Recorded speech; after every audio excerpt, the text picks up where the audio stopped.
We got a lot to cover since last Thursday. A million of things have happened, but I did want to share with you. I was able to moderate the first gubernatorial forum in California for the governor's candidates since the whole Eric Swalwell explosion. It was with the California Hispanic Chamber of Commerce. They asked me here in Sacramento. They asked me to come in and moderate for them. Went exceptionally well. We were there for about an hour and a half. We had Tom Steyer, Matt Mahan, Betty Yee, Tonio Villaraigosa, Javier Becerra, Steve Gilson, the one Republican who just got Trump's endorsement. It was a good group. And it was remarkably, I will post the video soon, as soon as I get the copy of it, but it was remarkably policy focused. It's obviously a ton of media interest, a lot of cameras, hundreds of people were there as part of their conference. But it was, I think, the first time that there was a real focus on policy in a way that we have not heard in this race before. And I think that the spectacle that continues to unfold today with what's going on and with Congressman Swalwell, former Congressman Swalwell, um, has really, I think, jarred the race. And I may sound strange when I say this, Robert, but in a good way, insofar as it takes something like that, especially in California, something TMZ worthy, to get people to realize there's something serious to pay attention to, which is a race. And I think people are going to be tuning in now. The dynamics that have sort of been defining the race is this, um, you know, contest with a bunch of people that nobody knows. I think is going to start slipping away, and there's going to be a lot more focus on this race day to day as it goes forward. How do you think the policy is shaping up? Are you liking what you're hearing, or is it um, kind of milk toast, or is it real No, policy? the tone is different. We're not seeing like a DSA moderate left center sort of discussion. There's certainly a little bit of that. Like Tom Steyer's the only one who came out and said, I support single payer. All the other Democrats kind of came out and said, well, I like it, I support it, but how are we going to pay for this? Like there's a Yeah, real kind of honest assessment going, if we're going to pay for this, like how are we going to do it? California's already you're going to be running a very significant deficit starting next year. But what was remarkable to me, and again, everybody I think is aware of my politics, and I think when I was framing some of the questions, I was framing them a lot differently than most moderators would. Um, there is a very unavoidable dynamic in California that this state does not work for working class people and poor people and middle income people. The middle class is just under siege. And this predates Donald Trump. A lot of our bad policies and the inability of the states to reform things has gotten really out of control. And normally, through the Newsom administration, what you've been able to hear is like, oh, that's just right wing claptrap. That's not really happening. There's nobody saying that anymore. Like the problems have gotten so acute and so bad. Uh, I think what was fortunate is somebody who into the Latino community. Every question I began with was a statistic that was talking about the Latino community. Did you know, for example, in California, 63% of Latino children are receiving Medi-Cal benefits, which is it's not quite a poverty indicator, but it's awful close. 63% of the state's largest ethnic plurality are basically at poverty level or hovering just above it. And I can go on and on and on. I mean, I did during this debate. Is just like these statistics are jaw dropping on how we have just failed our people, failed California. And I love my state. I'm not leaving this state. I hope my children can make it work here, but I'm losing more and more hope every day. Um, there's a real reckoning coming, and I think that this discussion that's going to be had by Democrats is going to be definitive for the Democratic Party in understanding kind of who it is, who's able to survive day to day and who's not under a policy framework in this bluest of blue states that quantifiably has not worked. And I think that there's going to be a real come to Jesus. There has to be on Sure. what the Democratic Party stands for, what they're going to do. So those are What do you my think? I'm going Did to you write it. hear I'm going to anything write it. that I'm going to I'm going to the write an op-ed piece for the McClatchy paper coming up to kind of articulate sort of what I saw as this moderator in this first debate post Swalwell, where it was just purely anti-Trump. Is once that veneer is gone, now we can have this discussion, and I think it's very healthy for the party, very healthy for the state, and I think it's ultimately going to start defining some of the national discussions for the nominee for the party after the 2026 midterms. that's going to be important. I think that being anti-Trump's the most. I mean, that's he's the most unlikable between. It's also between him and Vance is who's the most unlikable at this moment. So it's not. Yeah. It's not really a. There's nothing. There's nothing special about being anti-Trump at this moment. I mean, it's.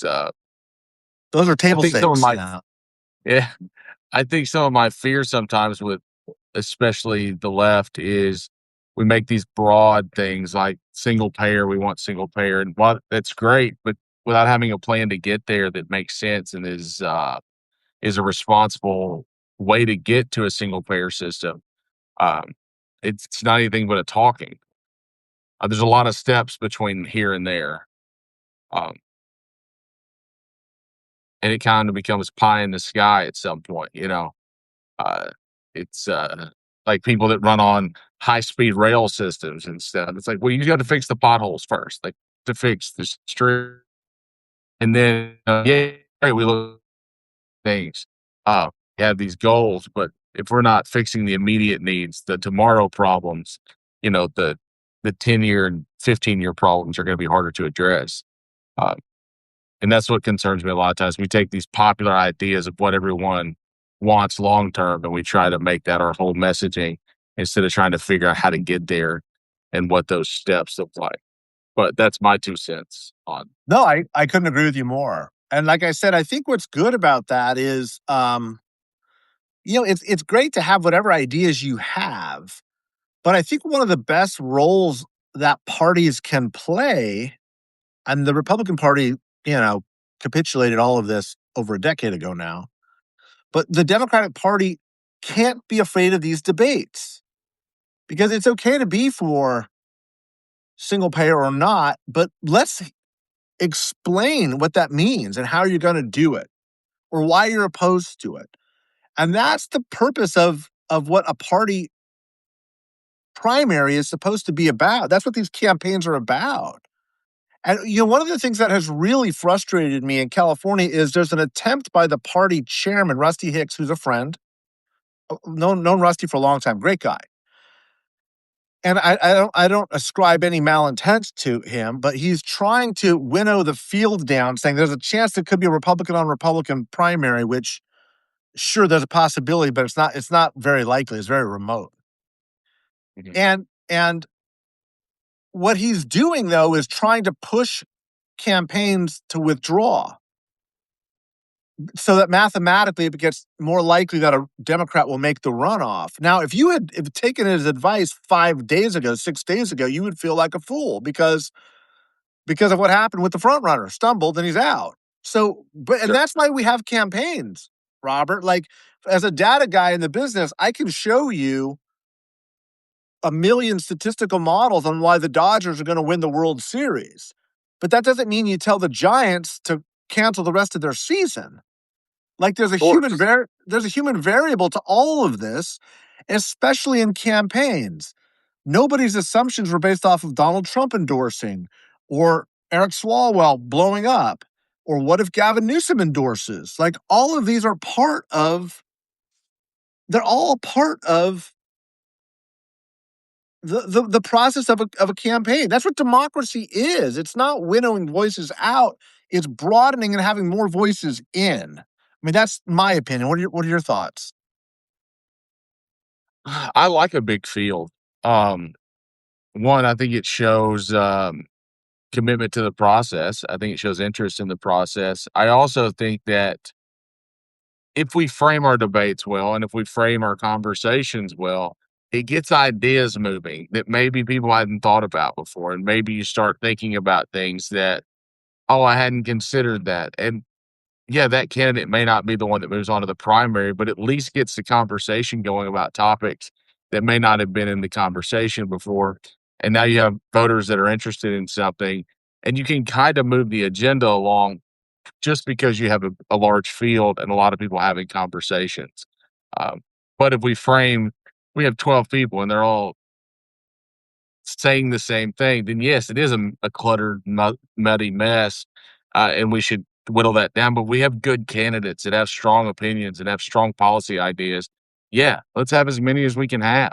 Let's get the conversations going. And yeah, we should kind of cut those down as we get through and see where, things take over as it gets closer to primary time. But that's what a primary is for. That's what we're here for. Is to, we complain so much about not having good candidates in the generals, but you can't have good candidates in the generals without having good candidates in the primaries. And this is the process. You can't have it both ways. You're very rarely, if ever, just going to have some white knight emerge from nowhere and be the top candidate in the general election. It takes the entire process, and it's tedious at times, and it is a lot of people, and it is what it is. But this is the way the process works. And I'm with you. I think there's a very slim chance of having two Republicans in the general, but I think by the way, there's a very good chance. I think mathematically it's gotten bigger and more likely that there's two Democrats instead of two Republicans now. So yeah, we got to be really careful with using sort of it's like sabermetrics in baseball.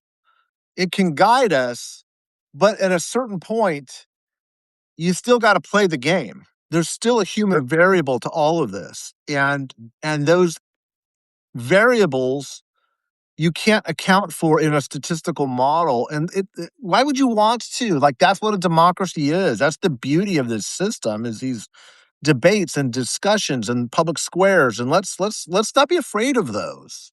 And the Democrats, I mean, there was a lot of criticism. I think a little overblown, but there's some justification for the way the Biden Harris transition went, where people felt like we needed to have a process. I think that there wasn't enough time to do that, but I get it. I think there was a lot of blowback on the Hillary Clinton super delegate drill on Bernie Sanders and kind of the system is rigged, talking about the Democratic Party. Like there's a problem with the Democratic Party in its own base. I believe that. I don't know how deep it runs. I'm not going to pretend that I do. But from the outside, it doesn't look great. It's not a party that's like let's and it's always done under the rubric of the matter is the moment is too important, or this is the way that it should go. This is the way it should be. Do we want to predetermine outcomes? I don't like I said, I'm not a Democrat. I don't believe in partisan. I think they're increasingly both dangerous to this country, certainly to this system. I think the Republican Party is far more dangerous. I mean, let me be clear about that. I think yeah. that's obvious, but I mean, it's like it's not even close. But that doesn't mean that the alternative is doing the right things to fix itself. And I did see that discussion happening in on the debate stage today. I felt so much better because the truth is these candidates, they are extremely well qualified, no matter who you look at, whether it's Betty Yee or Antonio Villaraigosa, Javier Becerra, Mayor Mahan from San Jose, even Steve Hilton, the Republican who just got Trump's endorsement, used to work for what's his name, David Cameron. Is it David Cameron? on 40 Downing Street. He was his chief Yeah, policy advisor. Like, he's in the guts of policy making. It's like I didn't even know that there was a serious policy wing in the Republican Party anymore. It's very, very, very small. Maybe just be one person, but he's substantive. You can't take that away from him. sure. Tom Steyer's a billionaire, no public government experience, but he's clearly got some real life skills that he brings to the table. All of which to say is, I think those perspectives are important, and I'm glad nobody dropped out despite the attempts to kind of force them out, because I think we're going to have something interesting now. It's supposed to be the most uninteresting California primary in 50 years. I think it's going to actually be very insightful for where the Democratic Party goes in after the midterms. I think it starts to give them a leg up to say, here's policies that will work. It's okay to say this failed. It's not working. Here's the people that Sure. we've left behind. Here's how we fix it and get back to being that as a party. And I think that moment may be upon us. I may be Pollyannish, I may be more hopeful than reality suggests, but I did see some glimpses of it today. Well, I think that the last couple of election cycles, the special elections, have shown that there are more progressive candidates that are outside of the institutional norms that are going to win in places. Yeah, Um, I think as long as there's recognition that the same thing isn't going to work across the country. I mean, we are a vast country, and different policies are just going to affect different places differently. There's not a cookie cutter progressive policy that's going to fit every nook and cranny of this country. And I think it's absurd or kind of irresponsible for us to even think that it will. And, we have to understand that the higher we go, the the broader those policies need to be.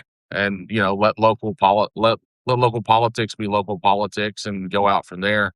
So I hope, or I think maybe that some of the good that's coming out of it is recognition of that, um, and letting sort of local politics dictate local policy and not having anything forced down anyone's throat. Or it feels a little, the elections have felt a little looser than the the institutional Democrat sort of push of the past for me. Uh, and I don't know if it's felt that way to you. Uh, Being in California, having sort of a different perspective on that. Like, it's hard for me to have an opinion on California politics because California is so different than anywhere else in the country. yeah, With y'all's taxes and your regulations today, it becomes very different. Your cost of living is so much different than it is in the middle of the country. It's hard to really. California politics is its own thing. I think and yeah. I think it's hard for people outside of there to have an educated opinion a lot of times about governor's races or Senate seats and things like that because it's just such a complex system over there. Uh, but I think I think it's why it matters is to recognize that y'all what's happening there is going to be different than what's happening anywhere else. That is right. I think that's right. I do think in some ways it can be helpful because it is so diverse and it is kind of a microcosm of the country. But Sure. I didn't realize, to your point, how different California is in the mindset of this country. Having grown up here, until I went to the East Coast to school, and then literally living there for just a few weeks, I was like, oh, I get it. We are really different. Like, Yeah. California's mentality and approach and culture is very different than the rest of the country. And there's this, like, I mean, I think in California, everybody thinks everybody wants to be us. But it's kind of like Texans. Texans think that's too. It's like nobody outside Yes, of they this. do. Yeah. Yeah, they're convinced. Texas, everything. Oh, we're Uh, Texas. Everything's great. It's like, I mean, no offense to Texans, but my God, like, I do not want to be Texas. But they're convinced. They're just, and God bless them. God bless them. Something beautiful about being that proud of where you're from, but that doesn't mean anybody else wants to be like you. And that's what I didn't realize, how California is that same way. I think a lot of states are probably that way. Maybe Florida's the same way, bigger states anyway. But it's like I realized when I went back to the East Coast, it was like we're weird. Like California's Yeah. it's we're a little weird. We're different. Um, even somebody who's not, kind of way out lefty progressive. I mean, I'm not none of those things, but I could see, like, even it's just weird. I mean, like I said, I love my state, love the culture that it brings, love the innovation and the edginess and the way we're constantly challenging ourselves and the country to be better and be different. But we're not the Midwest. We're not the South. We're not the Northeast. We're not any. We're California's its own thing, with good and bad behind that. Well, I think California and Texas have this rare thing of being so large that they are their own sort of region of the country. Yeah, Whereas I think the South kind of identifies itself as one thing. yeah, And we do have that same assumption. Everybody wishes they were from the South but, right. uh, eh, you know, but that's about the most American feeling you can have because I feel like for a long time, until you travel outside the country, you assume that everybody's just clamoring to be an American. And then you go abroad and you realize that is absolutely not true. It's absolutely not true. Quite the opposite a lot of places. Quite the opposite. And I think, So yeah, go ahead. no, that's it. It's so having that regionally inside the United States feels very American. Yeah, it's Just, it's it's America only a little bit more.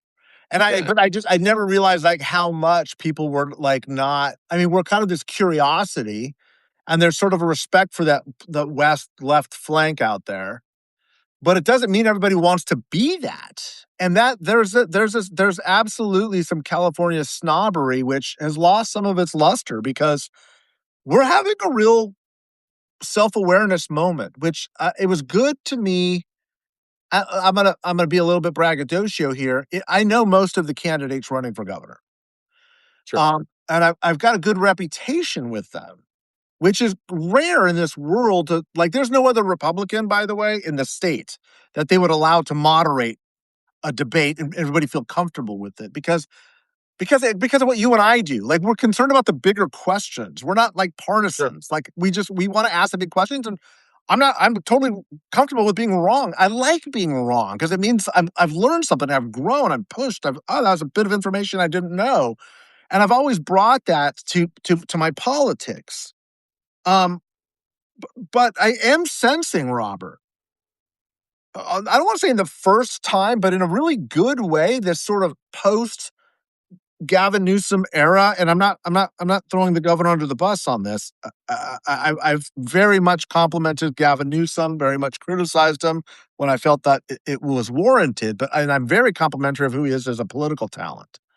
But you can't say that California was going through a process of self reflection and asking itself who we're leaving behind, who we're not taking care of, and with it out of fairness. That's because California is the bluest of blue states, I think, needed to be the tip of the spear in anti-Trumpism and lead the way that we did. I fully respect and honor that, and he met the moment that way. Gavin Newsom did, but there's so many things, and I can 50% of Latino students who are accepted into Cal State universities need remedial math and reading classes. Those are the students that are accepted into CSU. Half of them can't write at an appropriate level to graduate from high school and work and be successful at CSU or do math at that level. Like, I asked the question, I was like, how is that not a sin in a state that is as abundant and prosperous as California is? Because that's not a new dynamic. I mean, there's data coming out where Mississippi is kicking our butt in education right now. And it's not close. So we've got to do some real soul searching as a state And I also believe this not because I'm trying to be overly critical to the Democratic Party, but in the same way that Texas has become a one-party state, what happens is it's not just a one-party state, it becomes a monoculture.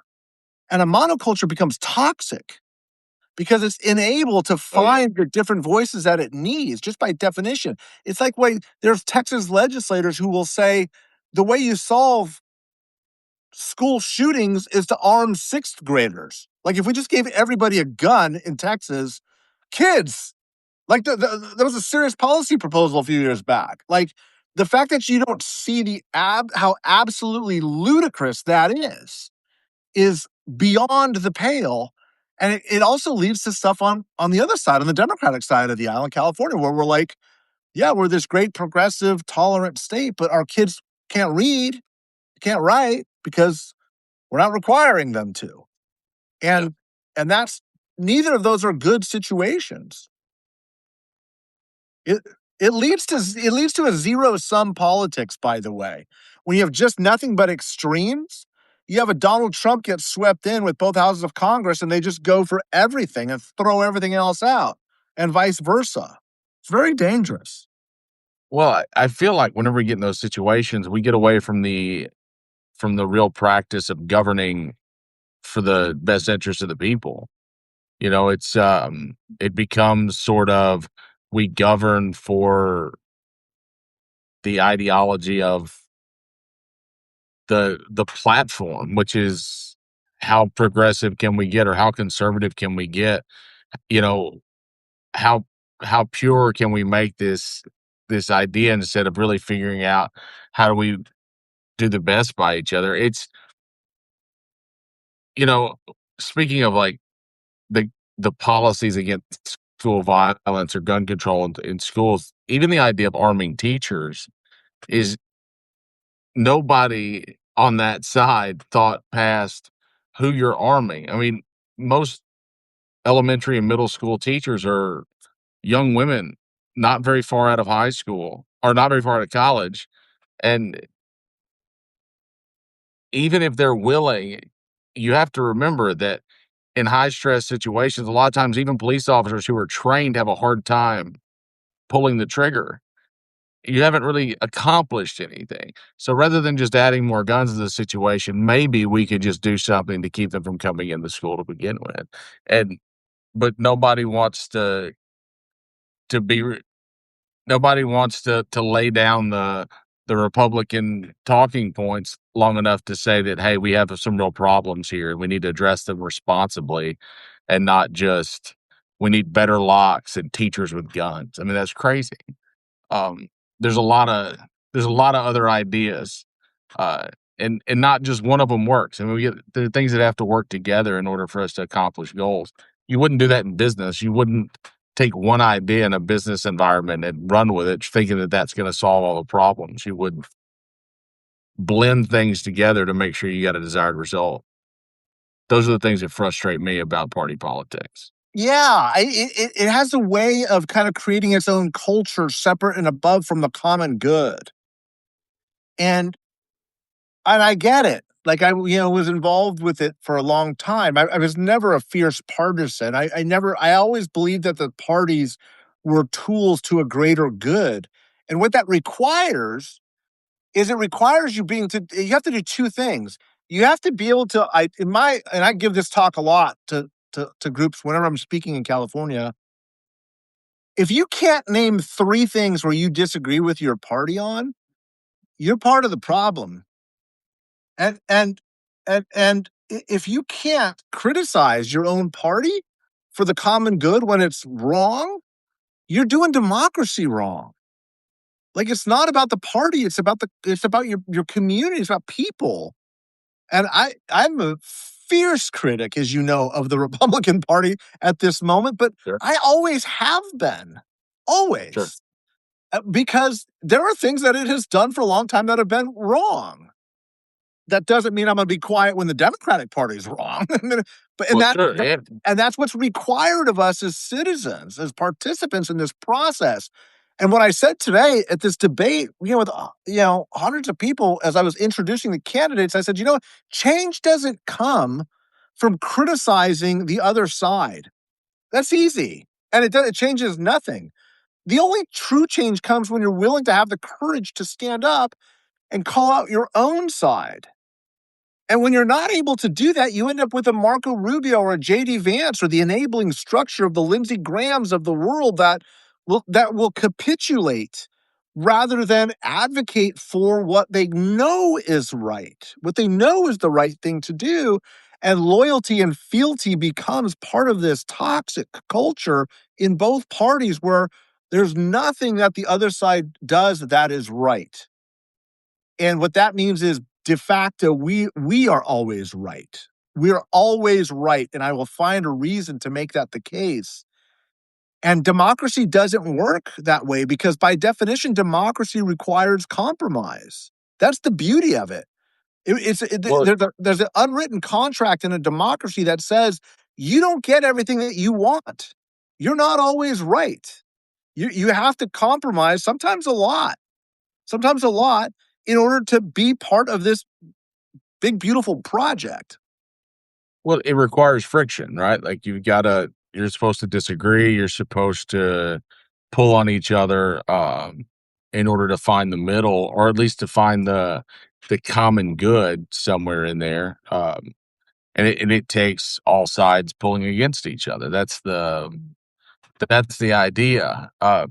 Otherwise, we would be in a utopia that was just perfect, and we would just go on about our day. And none of that works. And so it is. I think that's the part sometimes we forget, is that this is constant and that it never stops. Like, it is always going to be a disagreement, and it's always going to be a little bit of a battle for what's right and what's best and whatever. And you don't find that. I had a political science teacher that said that there's no right answers, but there's a lot of wrong answers Yeah, in politics. yeah. And so that you have to remember that, is that we're just trying to you have to do the best you can, and you have to do it with the best intentions. Amen, brother. And make adjustments and it's okay that I was wrong. Yeah, It just is. That's you're not. No one's 100% right through life. You're not. No, you're not. And it's okay to publicly say, look, I supported this for 10, 15, 20 years. I don't anymore. Like, I mean, I never supported Trump or Trumpism, but I supported the Republican Party for a long time. I don't anymore. sure. I've spent every moment of every waking day for the past 10 years working to defeat it and keep it out of power at every level. I don't have a problem saying that. I don't, by the way, I don't regret being a Republican earlier in my life because I was saying, if we keep doing this, we're going to end up exactly where California is right now. And we Sure. are. So I'm not saying I was right every time. I'm saying I was wrong a lot. But the reason why these Democrats, all of them running for governor, know who I am and trust me to moderate a discussion is because they know that this guy is one of very few people who will acknowledge being wrong. Like, who does that in politics? Well, that's probably the rarest thing that you'll find in politics, is someone willing to admit their uh, well, what do we call them, mistakes? Well, just admit uh, where they have been wrong, where they have miscalculated something. And um, the the expectations I think that we have for people, I think that's what causes part of the problem, is that we have this expectation of perfection, and so people don't admit, or they don't adjust when they see a better avenue, and so that leads to people staying the course, even though it's grinding against them, until it's too late, and now you know, you're too far to turn back without looking foolish. Like, small adjustments along the way. Figure it out, compromise where you have to. Work across the aisle whenever it benefits your constituency. But it has to do that. It can't be for your own personal gain. I think that's where politics gets lost a lot, is that it starts to be the benefit of the politician instead of the benefit of the representative. You know, I think that's right. And again, I think that that's unfortunately as we've become more locked down in redistricted districts and red states are getting redder and blue states are getting bluer, you lose that. You lose that ability to say, I disagree. Because if you disagree, you're no longer a party loyalist. And then the gradations of what qualifies as a real Republican, of what a rhino is, how dare you speak out against it, Sure. becomes less and less about policy distinctions, even though those become minute anyway. And that monoculture sets in. It in its really metastasized, ugliest form becomes what the Republican Party has become, which is just about fealty. It's a loyalty to the dear leader.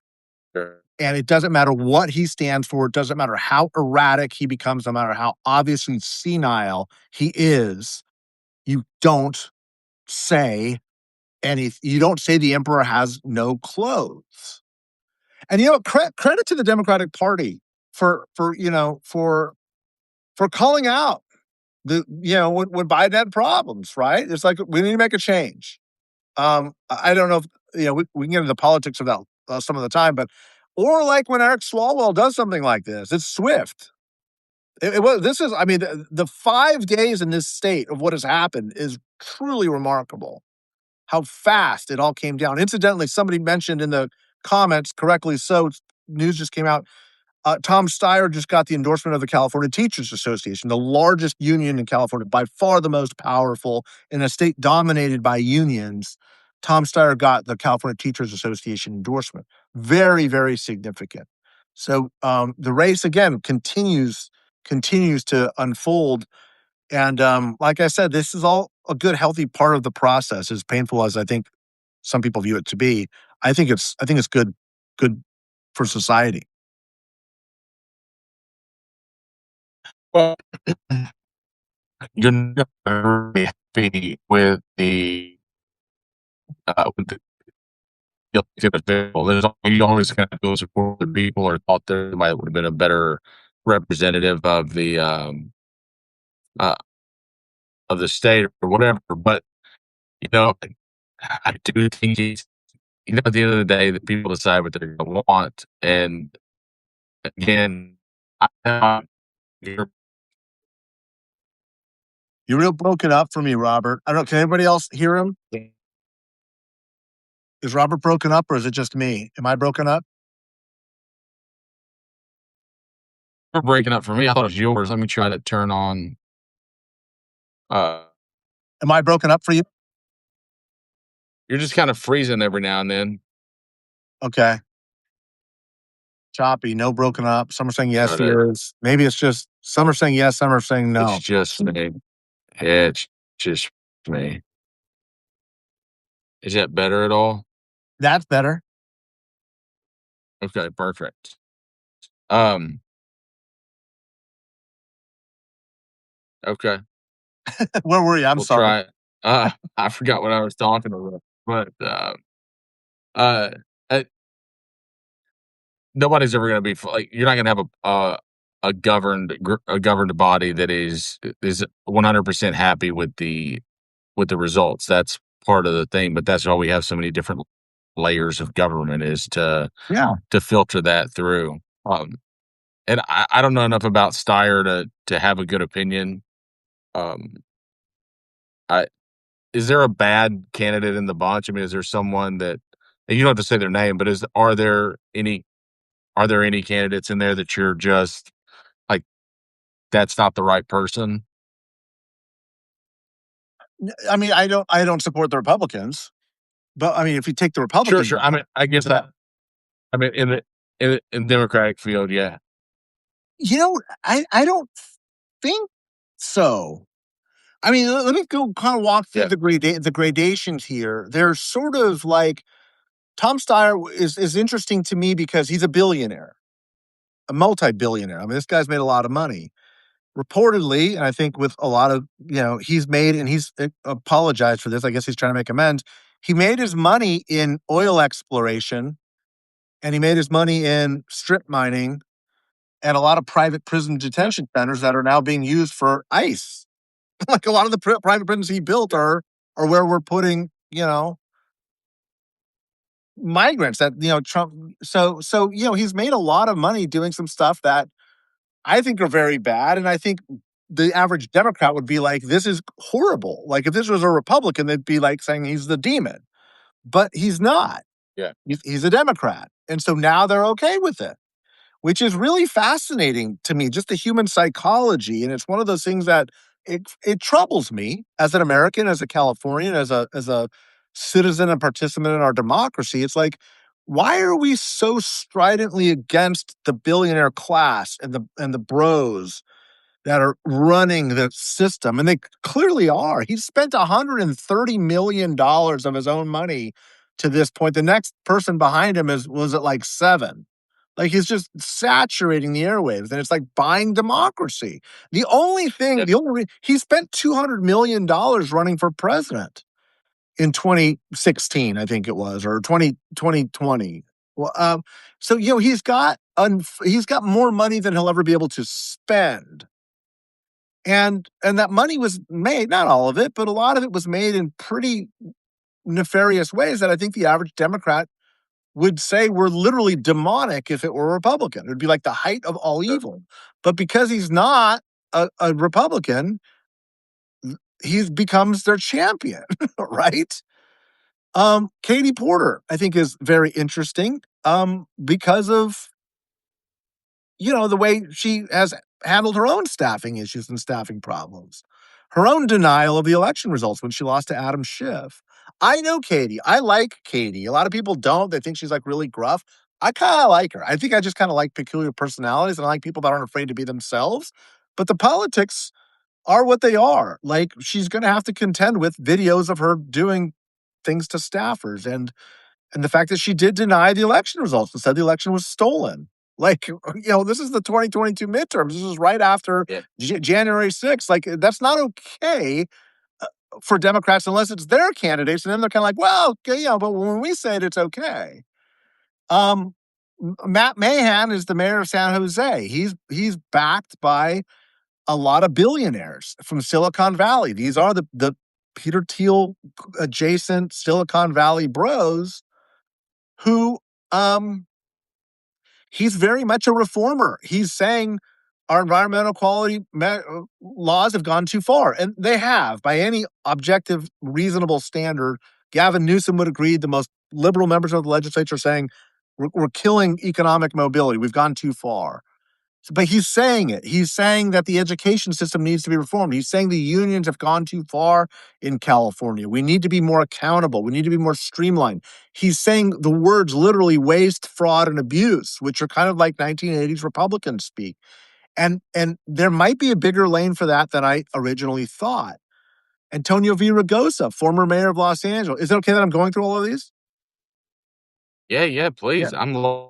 Yeah. Love it. Yeah. And Antonio Villaraigosa, who, when I was a young kid in the business, he was the first real Latino speaker of the assembly.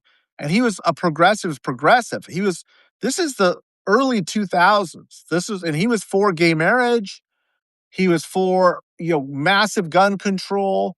He was viewed as this real progressive, like way out of the mainstream. And there was a lot of people in town here that were just kind of horrified. Like, what have we elect? It's kind of like Zoran Mamdani, right? It's like, oh my God, like we've elected a communist. And then a few months in, you're like, no, he's just running the government from a different perspective.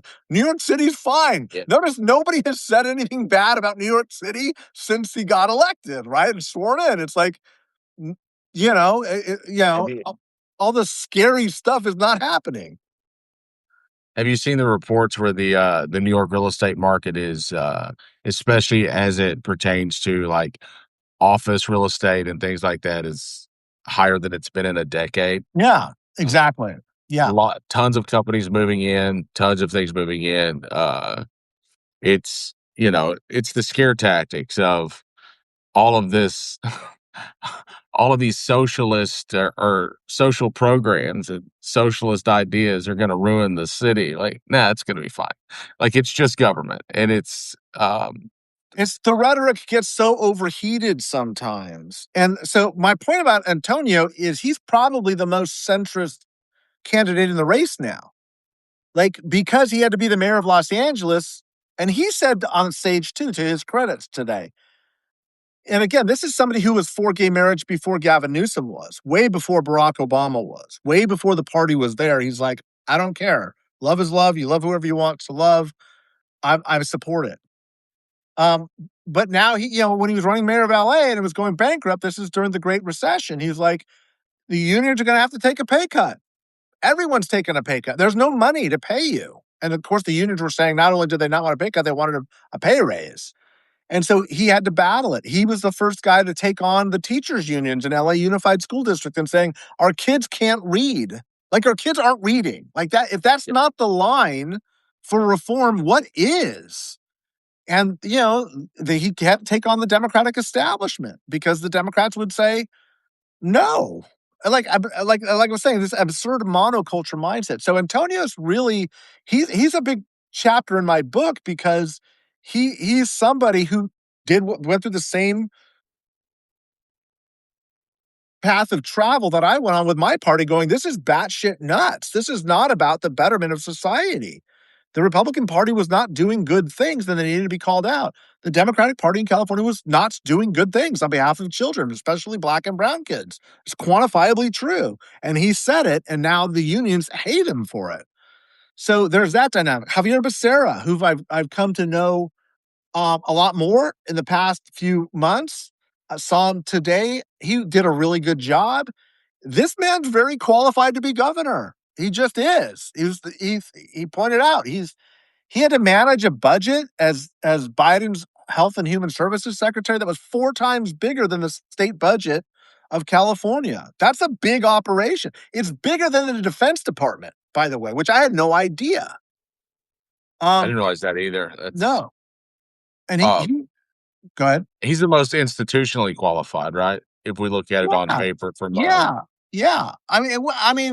Debatably, because then Betty Sure. Yee, who is the former controller of the state, who's served on our Board of Equalization, she's incredibly competent, incredibly capable. No drama, as she said. She's like, I'm just kind of boring Betty, she calls herself. It's like, you're not going to have a sex scandal. I haven't hurt anybody in my office. I haven't poured hot boiling past, potatoes on my ex-husband's head. I don't have an ex-husband. My husband's here in the front row. I'm an accountant. I'm just here to be a functionary to make, government work. Very progressive in our social politics, as California often is. And you realize there's a lot there for Californians to decide amongst. It's not a bunch of reality TV stars and sex pests. like and that is, like, to your point, Robert, it's when the politics of theater consume the public square, the inevitable result is bad policy and bad politics because you're not putting the best and brightest among us. So yeah, boring sounds so awesome. It's a boring field, but it's about to get a lot more interesting. And this spectacular Swalwell event, I think, is going to make people focus and go, what do we really want now? Yeah, we want anti-Trumpism, but also Trump, like, he's collapsing every day now. Like, not in the normal Trump crazy. Like, it's he is a sick man now. Like, Yeah. he's not just an eccentric, racist, wacky dude, which he's always been, and to me that's disqualifying. He's not, his mental faculties are more gone than not now. That's my opinion. I'm not a doctor, but you don't say the things you do and post the things you do now, not even to get attention. Like, he's not coherent anymore. Yeah. I think it's past just age, cognitive decline, where it's just Yeah. what you would expect to see. There is something remarkably wrong with that man, and Yes. probably has been for a while. And I don't want to say many things nice about Trump, but I would say that probably somewhere around the last year of his first term, you can see a change in his overall personality and everything. Like, I thought it was just the power structure going to his head, but I think it may have been the beginning of that cognitive decline really hitting. He's a different person than he was in 2014, 2013.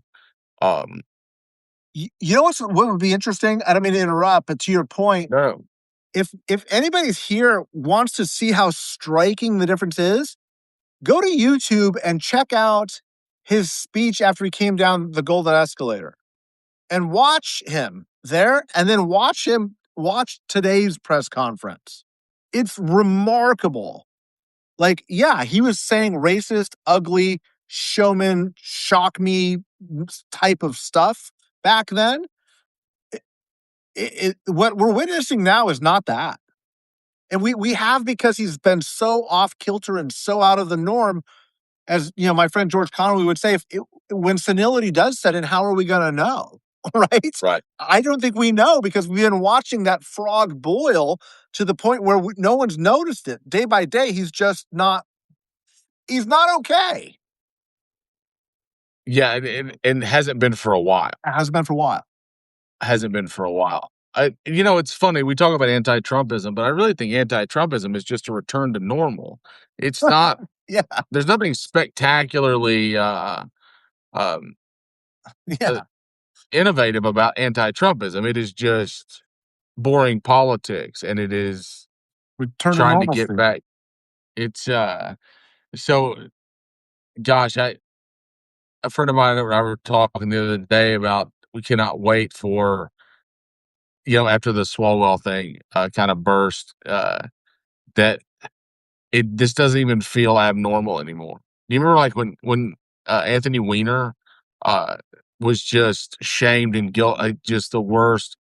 And look, this may not be a popular opinion. I thought Anthony Weiner was a good politician. I thought he was a good lawmaker, um, and made bad decisions in his personal life, whatever. But that was a huge scandal. Now that wouldn't even make a news cycle. I Ha- you can say a lot of things about Anthony Weiner, all of them legitimate, but that was an incredibly intelligent man. Yeah, Um, I he liked he it. he had a remarkable ability to fight back kind of on Republican visceral terms. Like, you would see him when he would do those shots in the rotunda and just eviscerate the Republicans. I'm like, man, this dude's got incredible talent. And a sharp the policy, the sharpest, smartest policy, whether I agreed with it or not, would come from that guy just like at the drop of a hat. Incredibly smart guy, just deeply flawed, obviously. Sure. I mean, and uh, I just the odd juxtaposition of what that was like then and how that was so scandalous and salacious versus, I can't imagine what would have happened with a situation like Swalwell emerging then. They would have there would have been they would have dragged him through the streets. I uh, and I do not mind getting back to a place in politics where we have a higher standard of our lawmakers in that regard. Um, I don't even know what's disqualifying on the Republican side anymore. Uh, I don't either. And I don't know that there is. I mean, Tony Gonzalez, I guess. Did he resign or was yeah, he resigned, right? he resigned. Yeah, but then there came out and I could be wrong. I don't want to speak out of turn because I don't know enough about it, but the young lady who they said committed suicide actually was set on fire, and they're trying to claim that as self-inflicted, which is, you know, self-immolation is not typically done for Suicide. that's usually political reasons or trying to bring uh so that's it's a very interesting horrific situation that I um hopefully it was investigated further than just um they just put it down as self-harm and move on with it. But yeah, that whole situation is terrible. And it would do my heart good to see anyone. We talk about the open secrets of these things, and Mike, you've been closer to it than I have ever been. But is there that sort of unspoken kind of knowledge in around those guys where it's like, oh, that guy's really flirty. Like, don't let him around your young staffers. Like, is that kind of wink, wink, not talked about? Um, if I understand the question correctly, I think so, Yeah, but I don't. Okay, I'm going to share something I haven't shared yet publicly. Probably would at some point. I had a conversation with Eric Swalwell a few months ago, and these rumors have been swirling. sure. Yeah, And I asked him point blank, is there truth to this?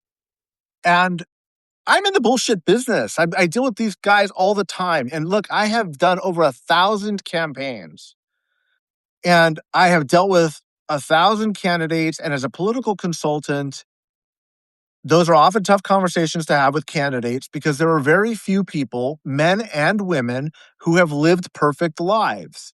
I suppose they are out there. Most of them are not drawn to politics. There is sure. Yeah, almost always something. Okay. And now I'm going to be a little bit maybe unfair, inappropriate, but if you're a young man in Congress and you're, halfway good looking, you're probably, you know, probably have a longer list of problems than other people, right? You're sure. not like an 80-year-old Strom Thurmond, right? Oh, Strom had his own issues. Yeah, But my point is, and the way he answered the question was so certain about not, it kind of took me aback. I was kind of like, I have seen, like I said, I have seen and vetted literally hundreds of candidates. And I have never heard somebody so certain that this was all lies and fabrications. But I will tell you something else. What he said was, I've been under investigation by the FBI for years. If there had been a House ethics complaint in a Republican Congress, don't you think that their investigation would have turned something up? Don't you think the FBI would have turned something up? It was a good point. He made a good point. sure. And I was like, yeah. So he's like, these rumors have been swirling since I was running for president. There have been numerous media organizations that have looked deeply into this. I've had some of these news media organizations have done some rather unscrupulous things, which he described, which I thought were a little bit sketchy, but I'm not going to say that they did or didn't happen. I Sure. wouldn't be surprised if an enterprising journalist was trying to flesh out some of these stories this way. And so I was like, okay. I mean, that kind of all makes sense to me. Now, when I am reminded of that conversation I had with him, and I've had this talk with 3 or 4 other people who had a similar talk with him in this town, the certainty with which he was saying this didn't happen is kind of horrifying. Yeah, It's like sociopathic. This ability to remove yourself from what appears to be reality, right? And we were thinking it would be an inappropriate picture, or you like DM somebody something drunk and flirty at night or whatever. Rape? Like nobody was thinking like rape. Like this is and another woman, came out today with her own allegations in Los Angeles, and my strong suspicion is it's probably not the last time we're going to hear this. Like there's going to be more coming out now. And as I have heard, and I tweeted this probably, maybe not the most responsibly, is I have heard that there are other members that are going to be brought into this. Um, and they are not names that anybody has heard yet mm, on the House side. So I'm not going to. Maybe I shouldn't have said that, but I have heard from very good sources specific names and people that are gonna face their own series of things coming up. So both sides of the aisle are concentrated to one. Yeah, Yeah. And I think that that's going to be. That doesn't mean it's not on both sides of the aisle. To your point earlier, this is pervasive. And somebody else very astutely pointed out Congress really never had a Me Too movement the way Hollywood did, the way media did, the way banking and finance and Wall Street did. Like Congress protected itself. We might be on the verge of a real cultural transformation in Congress if more of these stories start credibly coming out. Because one of the things that I was really fascinated by was the speed with which everybody bailed off of him. Like you're out. And it wasn't just the Sacramento folks who didn't really know him. It was the House members that all knew him for a decade. We're like, we're out, we're out, we're out, we're out. And I just realized, like, when allegations start being made, if they start being made about other members, what is the reaction going to be? And because that's what happened to, canceling all sorts of people that used to be prominent American, institutions, from actors to chefs to anchors on our media to reporters to authors to, Me Too, filmmakers, producers. Me Too swept through a lot of our institutions, never swept to the halls of Congress, never swept to the halls of Congress. I think that there should be, in all facets, but especially Congress, there should be a, I don't want to say a fear, because I don't think that we should operate this way out of fear. We should operate this way out of responsibility and respect. But there should be this idea that there is no safe haven for you in a powerful position, and there should be grace and acceptance and open ears for those that have been assaulted and hurt, um, in a in a lot more in a lot more accepting way with the public. And I feel like we're getting to a point there where that's sort of becoming normal. I mean, it's not the '90s where Monica Lewinsky was treated worse than Clinton was. It's We're not still having those things, but we still are having a little bit of trouble with getting allegations across the finish line. And I do think that there is something about having that sort of position where people do feel like they don't really have much of a leg to stand on. And proximity to power is intoxicating, I'm sure. And it does probably put people in precarious situations, and they know that this is the career they've chosen. And what does this do for their career if they speak up about something they're uncomfortable with? Um, we just, we should just have better people. But until then, we need to have more transparency about those that are harming. And it needs to be from their peers. I mean, it's Yeah. hard as an employee. I worked in the hospitality industry for a long time, and uh, managers and restaurant managers and things like that dealing with employees and the misconduct that happens sort of in that environment is at times widespread because of the dynamic, and people worried about losing their jobs because they don't want to come forward or say something about uh, their direct report or their management. And it creates a really bad environment where then things blow up and you have these huge allegations, 5 or 6 or 7 or 8 women coming forward at one time once, they've found some support system there. And as a as the level above that is district or regional, or director of operations at times, you want to say, "You could have come to me with this initially, like, there would have been no repercussions, like, I wish you had come to me before it got to this stage." And, just hearing from people that they just never felt comfortable in that, or that, they thought it was their fault because maybe they went out drinking or something with this manager, or were found themselves in a spot they didn't intend to be in, but then they were, and so they didn't know how those, consequences would fall on them. And I think we end up having the same thing, especially the more powerful people are, the harder that is for people to step forward with. That was a very long-winded way No, to say it, but, no, no. uh I do think we need more responsibility. We need um, better avenues for people to report things It's the like that. Yeah, it's the culture of institutions. I mean, tying what you just said to kind of the earlier questions is that pervasive sort of talk present? I'm sure. I mean, yes, in certainly, no question, in a lot of circles, but there is a culture. And remember, when we say things like the Me Too movement didn't hit the halls of Congress, it's because the culture's immediate reaction was to protect the institution as it existed. It wasn't to do the right thing. It wasn't to make sure justice was done or victims were heard. It was to circle the wagons and protect the system as it exists and its members.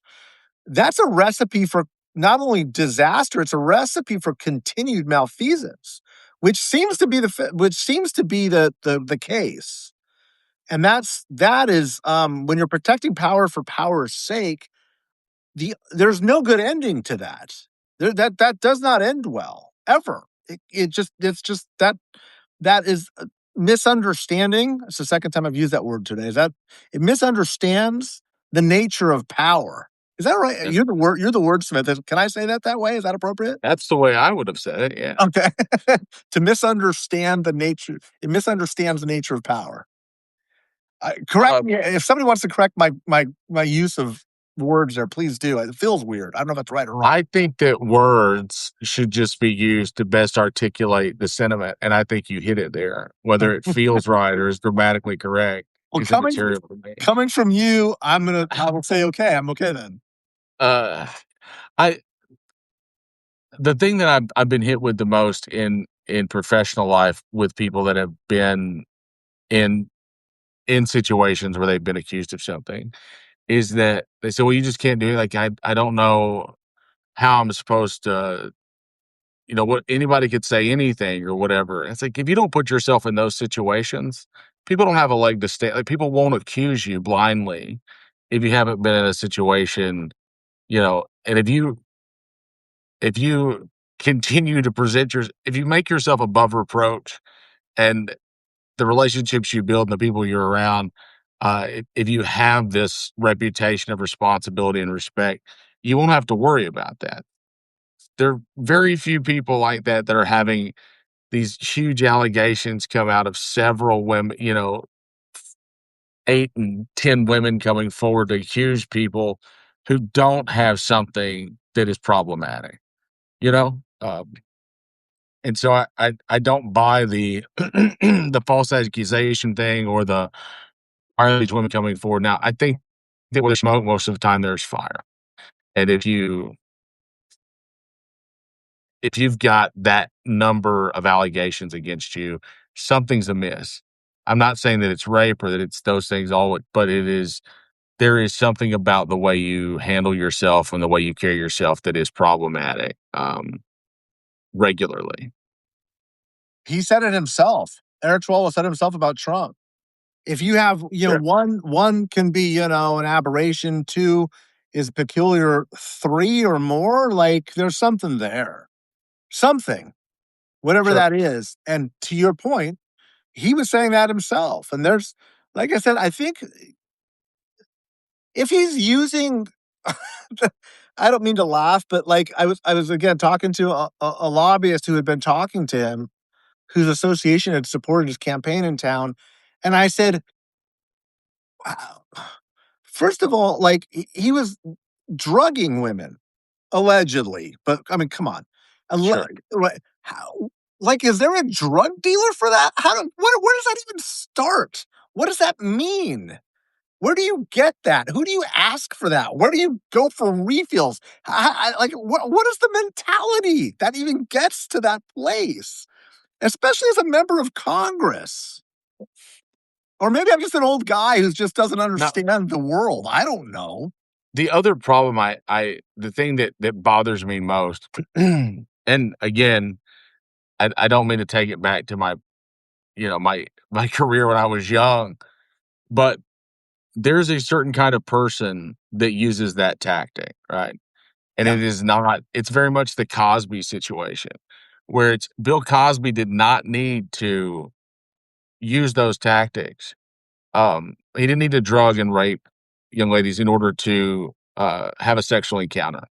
maybe with that young woman, but he he he had access. There were people that were probably interested in him. He could have had sexual encounters in other ways. Probably the same thing with Eric Swalwell. But when you choose that method, it says something about what you are going after. It is a control thing. It is something. It is there is something very wrong with you as a human being. Yeah. Uh, and to go through the method, like, you have to have that stuff. You have to put it in, like, you. It has to be what you are after is that particular kind of sexual encounter, Yeah. and that makes you so much more of a depraved predator than just, "I hooked up with a staffer." Right. Like, Right. it's so much further than just taking advantage of a person, and I think that's the part that bothers me the most, and then this is the person that is supposed to be is an elected official that wants to be governor of the state. Um, you're no better than Trump. You just have similar political ideologies to me. You're still a shitty person. Um, and so I am happy to see the swiftness with which um, members of the party ousted him. And I hope that if there are more, that they oust them just as quickly. Um, and maybe that will be a sign to Republicans to do the same. Uh, if they want to if the Thomas Masseys want to put together any sort of want to rebuild any sort of semblance of whatever the conservative movement at one time was, if there's even any need for it anymore, to be honest with you, Mike. Um, I'm going to move to a different topic very Yes, quickly because please. it's on my mind. Yeah. How do you feel about ranked choice or parliamentary style government in the United States? I'm increasingly more intrigued by it and interested in it. And I'm saying this as somebody who is always very skeptical of reforming stuff. And that always sets people off because I don't believe that the fundamental problem facing our governance system is process problems. I don't believe that. I believe they're cultural problems. Sure. And the more we don't fix those, it doesn't matter what kind of a system you have. And that upsets a lot of people because I think a lot of people are just like, oh, if we just got rid of like dark money in campaigns, everything would be fine. It's like, no, that's not how any of this works. No, ranked choice voting, maybe it is better or not, but how is it that we lived for 250 years quite successfully without it? Like, to me, that's the problem. Let's understand what the underlying fundamental problem is before or along with making those reform choices. So I'm not anti, and I'm increasingly interested in them, but I've also seen it work really poorly, like in the city of Oakland. It was kind of disastrous. Um, because so like I said, I'm much more open to it now than I have been before, but I'm absolutely convinced that it's not what the it's sort of the solution that is masking the bigger underlying problem that wouldn't be a problem if we really got to the root of it. Does that make sense? It does make sense. I look at it from a different perspective. I think we should have been making these incremental changes to our process all along. Yeah. I think that the Electoral College outlived its usefulness a long time ago. And so that should have been done away with in a new process put in place decades and decades ago. So I think that we could have been closer to something that felt more normal in like a ranked choice style voting procedure by now if we had made the incremental changes. So I think that it is a system shock to look and say we're going to change from this immediately to this, and that is not going to be a smooth transition. It's going to go poorly because um, we haven't evolved our process to match what's going on socially or politically. Um, and I think that's a failure of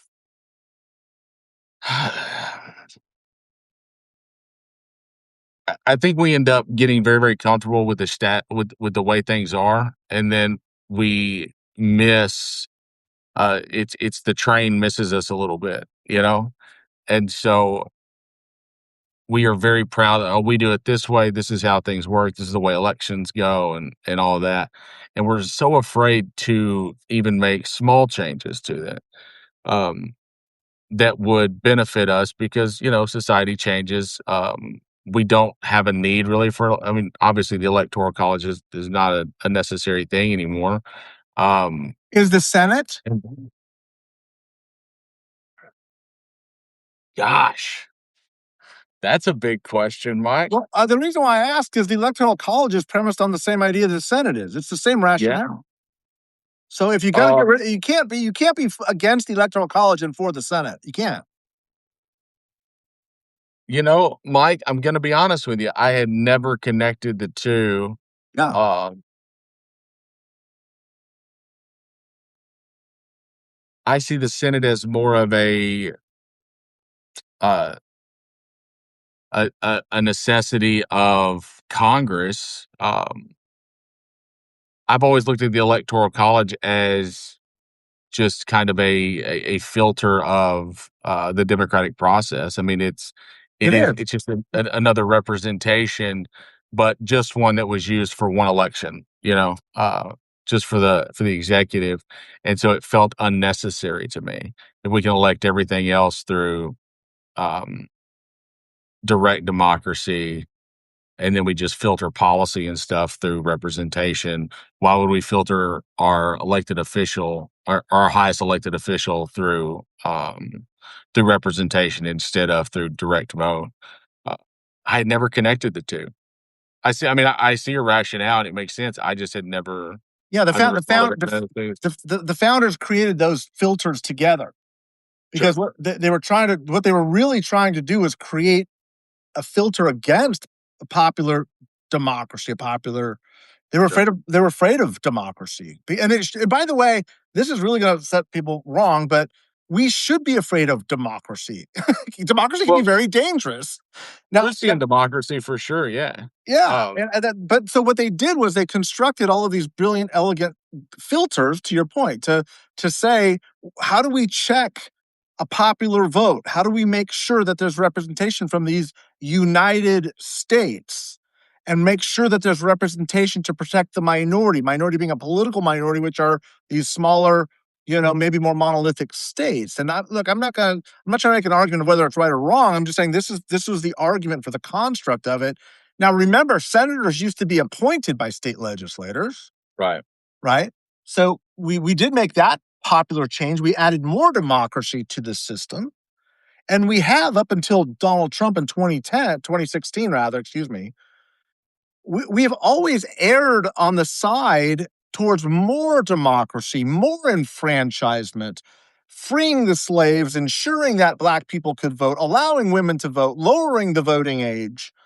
Most of our 27-ish amendments, like almost all of them, two of them canceled themselves out with prohibition, right? So it's really like 25 amendments. Right. Sorry about my math. Somebody can add in there, but like 20 of those 25 give us more rights, not less.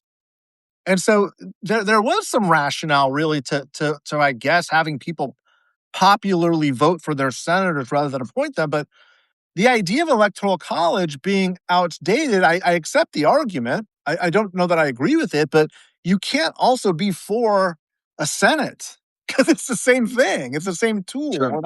That's what the founders were doing. I accept the premise of it being the same tool. I just think they have different uses, That's fair. Um, not to make it rudimentary, but like a hammer and a screwdriver, like they're Yeah. going to, yeah, uh, I, the Senate, I think is a necessary friction to the House of Representatives. To that branch of government. Yeah, it, my, my concern has always been with the electoral college, just the just the idea that a popular vote can lose because of electoral representation. So maybe it's an update of the electoral representation. Um, Look, uh, the fear was New York was going to just win the popular vote sure, when they created it. That's why sure, they did it. They're like, wait a second, New York can't just run the damn yeah, country, right? And that's fair. That's legitimate. Those are some of the same concerns that we have now. Is the population centers will dominate.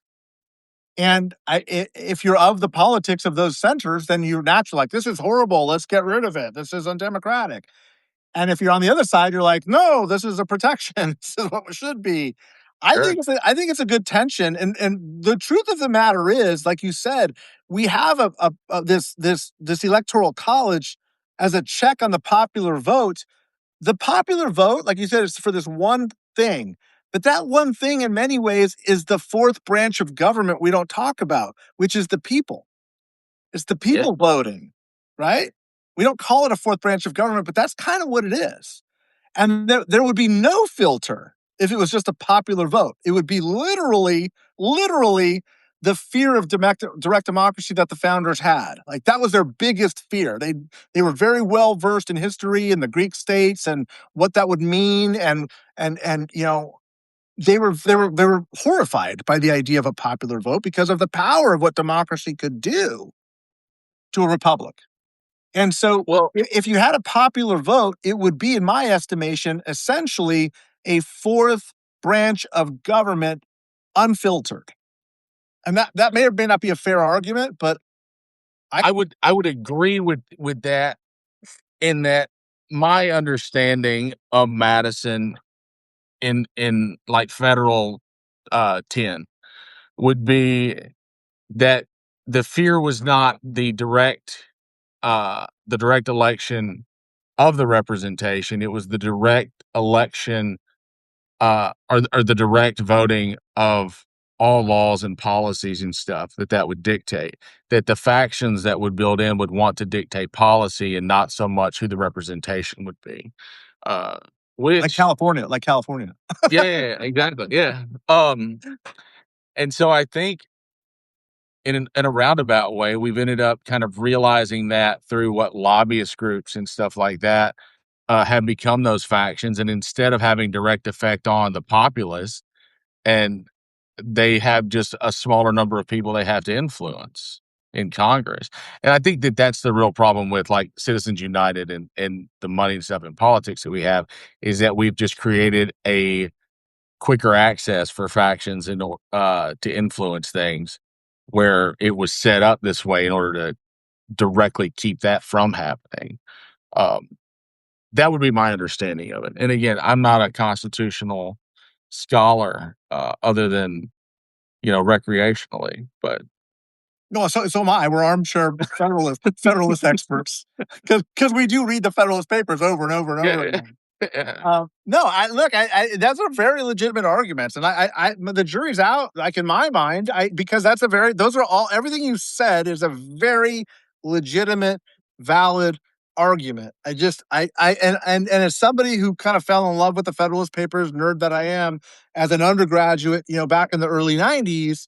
I keep going back to them because they are very insightful. These are problems that were thought about and contemplated and hashed out publicly, anonymously under Publius, right? But they were anonymously hashed out in the public square because they're real considerations as we were trying to create this elaborate contraption of filtering this incredibly awesome power that we're going to be vested in people, which hadn't really been tried in a meaningful way since the Greeks. And democracy can be very dangerous. It has to have filters. And like I said, I'm not I'm not dug into whether or not we should have a popular vote or not. But what I will say is 90% of the argument I hear about getting rid of the electoral college are really just partisan arguments. Um, sure, that's not, I'm not saying that you are, but what I'm saying is the electoral. If you read the thought behind the electoral college and the establishment of the electoral college is literally in the same papers. I forget the numbers, but I'll do my research before our next talk of when we established a Senate. Because they're the same filter. They are used in different scenarios, but it's basically a design to prevent if you had just a House of Representatives, you would basically not have a filter to protect from It's yeah. Article 2. Oh, Article well, 2, Section okay. 1. Well, of course you would know that. Does it mention both of them? Am I right in that or no? Yeah, it does. So Well, from kind of. the It beginning, was they knew the from the Electoral beginning. College was the Federalist Electoral too. College was more defined in the 12th Amendment, but it's just yes, it's there. Yeah, and I'm not look. I bring it up only so that we think a little bit more, right? We push ourselves to be like, does that matter? Maybe it doesn't. Sure. Yeah. Maybe it doesn't matter, right? Like Second Amendment, that was just as important. There's Article 2, which is important. There's, you know, the Second Amendment. Did the Second Amendment mean then what it means now? No, right? That's so let's have that discussion. It doesn't mean it needs to be Yeah. there for the same reasons. But I think and I'm not averse to reform and changing our systems. I think we need to be slow and methodical about it. But like I said, get the founders, whatever you think about them, they did think a lot about this stuff. Like they put a lot of thought, and they do give us some guidance. And that doesn't mean we listen to them. They would say themselves, like, change it if you need to change it. There are ways to change this, but this is our best thinking on it. So Jefferson was in France when they were ratifying the Constitution, and when they were having the Constitutional Congress in 1787, and he was writing letters back and forth with Madison, and he was demanding that they put in there that it be rewritten, thrown out, and rewritten every 19 years, demanding it. And because he wasn't there, obviously, that's nowhere to be seen in the thing. And then he mentioned in his letters after the fact that that's what he thought should happen is that, the Constitution should be revisited every generation because, as Jefferson said, liberty belongs to the living. And so, uh, Beautiful. Yeah, I love that. I think that I do think that there is a beauty in the framework that they've created. Um, and these are very smart men, flawed, absolutely, but brilliant minds that, I still think that's why I like these conversations so much, Mike, is that these are the things that they argued about. These are very Yeah. specifically the same things, and they're still worth arguing over or, having conversations. I think we use the term argue wrong, but there should be discourse. We should be having educated, friendly conversations about the best direction for how this thing works. And, you know, maybe maybe a process that's already in place is the best way, but exploring other options is never wrong. Never. Uh, and if it's going to get us a better result, and a lot of times the things that they did uh, have been loopholed through, like gerrymandering and the way we redistrict and the way we draw, our maps for all of those things are, I mean, I won't mince words about it. There are ways that each party cheats to get a desired result. Correct. And so if we're using the system against itself to affect an outcome, is there do we need to revisit the whole system and figure out a way that these things can't work? Gerrymandering, we know that it's used to cheat. They say it out loud now. They don't even mince words about it. We should have third party independent maps drawn that make sense and should not benefit one party over the other. Let the policy dictate the results. And I say to, I work with candidates a lot. Um, and when they sit, they're like, well, what do I need to say? What does this messaging need to sound like? And a lot of times it is, hey, find out what your district needs and then message about getting those things accomplished. And you will be a lot closer to winning your race than trying to figure out some backdoor deal that's, how does this messaging work with whatever? Find out who your constituents are and find out what matters to them and run on that. And you'll probably win.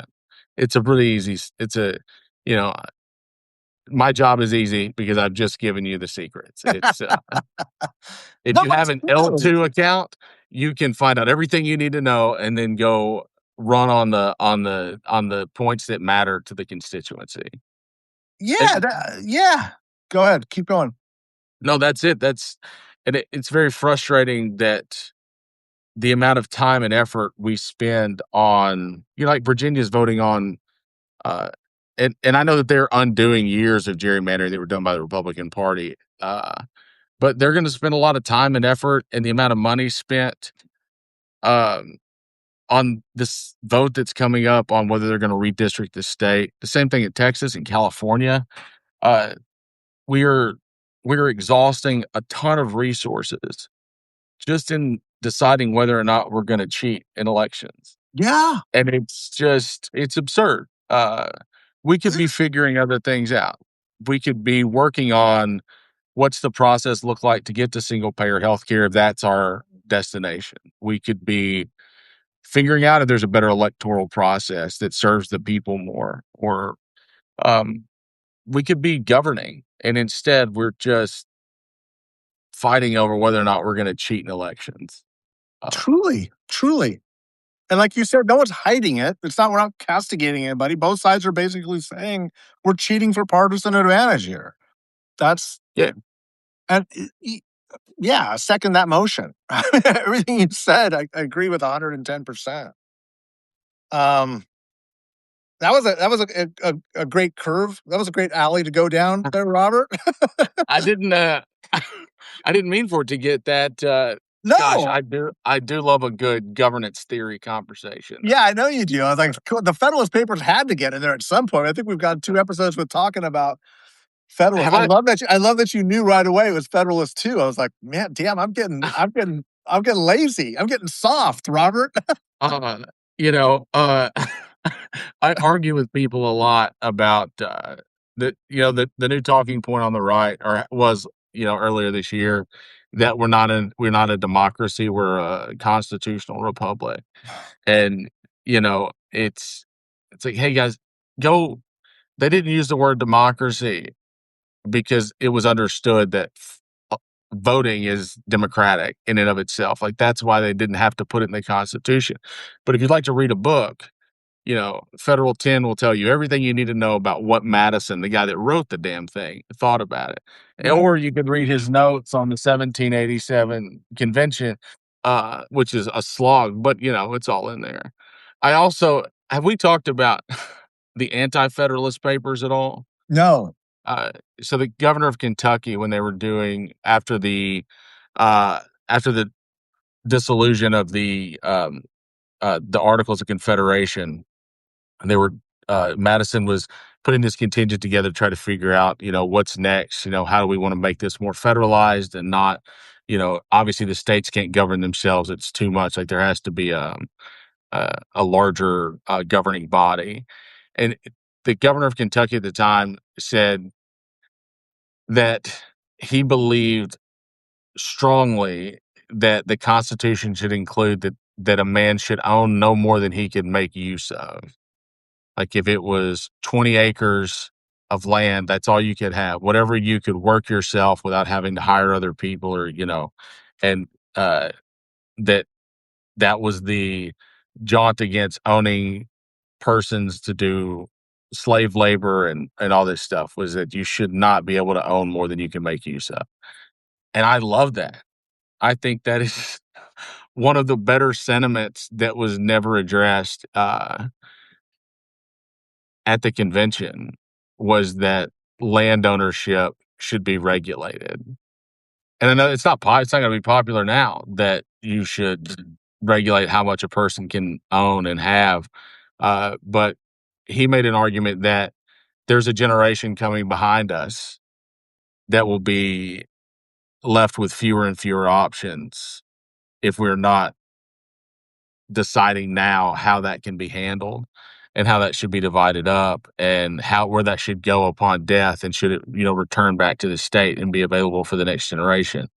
um, and I think those are incredible conversations that grown men were having trying to make the world a better place. What was his uh, name? I cannot, I'll have to go through it. It's in Governor of Kentucky. yeah, I'll pull it up, I'll text it to you. Yeah, Uh, I'd be fascinated by that. it's an incredible. His writings on it are pretty fascinating. That's kind of the opposite of what Locke tries to write, right? John Locke kind of argues that. I'm trying to remember Locke's argument, which is Well, Locke believed that land ownership was an inherent right, but that there was never he never talked about having a cap on it, like that what you have is what that what a man could earn is what a man could have. no. And Locke also thought that um that your work was your possession, that you owned your means of that no one could take that from you or exploit that from you. So he was kind of anti-slavery, which is interesting. 100 years before the Declaration of Independence was written, uh, Locke would not have ever put a cap on the amount of land ownership you could have. Well, that's what I was saying. It's the opposite of Yeah, Locke's argument. Locke yeah, Locke makes an argument. He makes a teleological argument about kind of for capitalism, where hmm he's saying that because that's the only way, that's the only true just system. It'd be interesting. Let me research that. You research the governor of Kentucky. Let me try to find the part of Locke where he makes that Well, Adam argument. Smith uses Locke's argument a lot in Wealth of Nations Yeah, when yeah, he's, yeah. which I would say that Smith's version of capitalism is closer to democratic socialism at this point, whatever Yeah, system that we right, live in. right, right, But right. uh, wow, what a great conversation! I have two more questions that aren't that are news Yeah, related. no, go. Let's do Uh, it. what do you think about the the the Trump and Pope Leo situation? I did a Substack live with a guy named Christopher Hale and Mike Nellis, three Catholic boys. Christopher Hale has a really phenomenal Substack. Even if you're not Catholic, it's really fascinating to read at this time. It's a lot more about politics and the politics of the church and their involvement. Going back to the conclave, why Leo's doing what he's doing, what is Rome and what is the Bishop of Rome trying to do? How are they losing to the evangelicals? What does it mean? It's really kind of just palace intrigue stuff. I think first of all, I think this is part of that decline, right? It's just like everybody's an enemy now. Mhm. But I think it was very revealing. There's a lot of growing anti-Catholic sentiment in the White House, the people around him, and this Liberty Commission, and there's a lot of anti-Catholic sentiment, in kind of American Protestantism. There just always has been.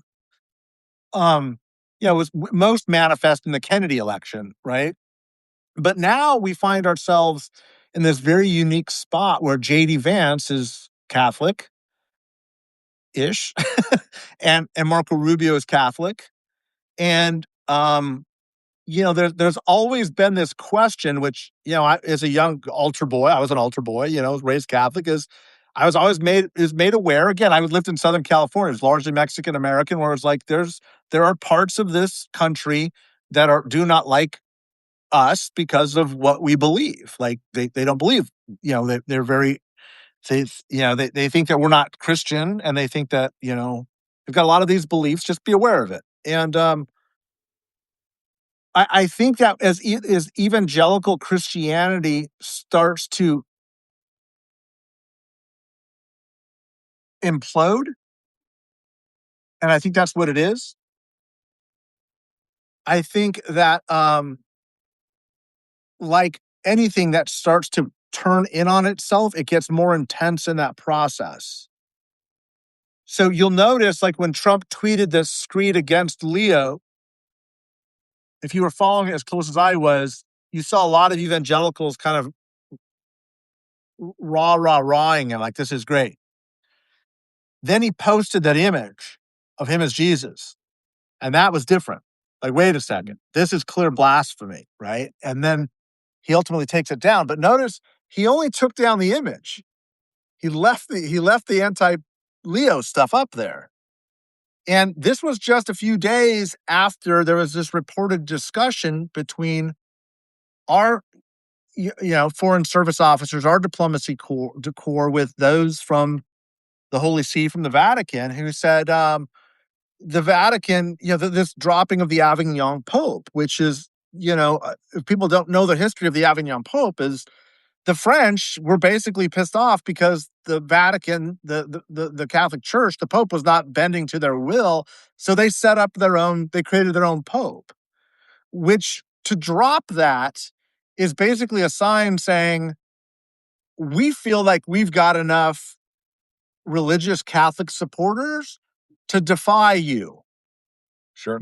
Which I mean, I think that was a message that I think Catholics hadn't heard in hundreds of years. So naturally, they go back, and the Pope's like, "Look, I'm not a politician. And popes, we're Catholic churches are not like evangelical or Protestant churches. There's very if you find a priest preaching partisan politics from the altar, I've never ever seen that. I'm not saying it doesn't happen. It must. There's just so many churches, but that's not what But Catholics in do the Protestant churches? in Oh, it Catholic is. I churches. would say that.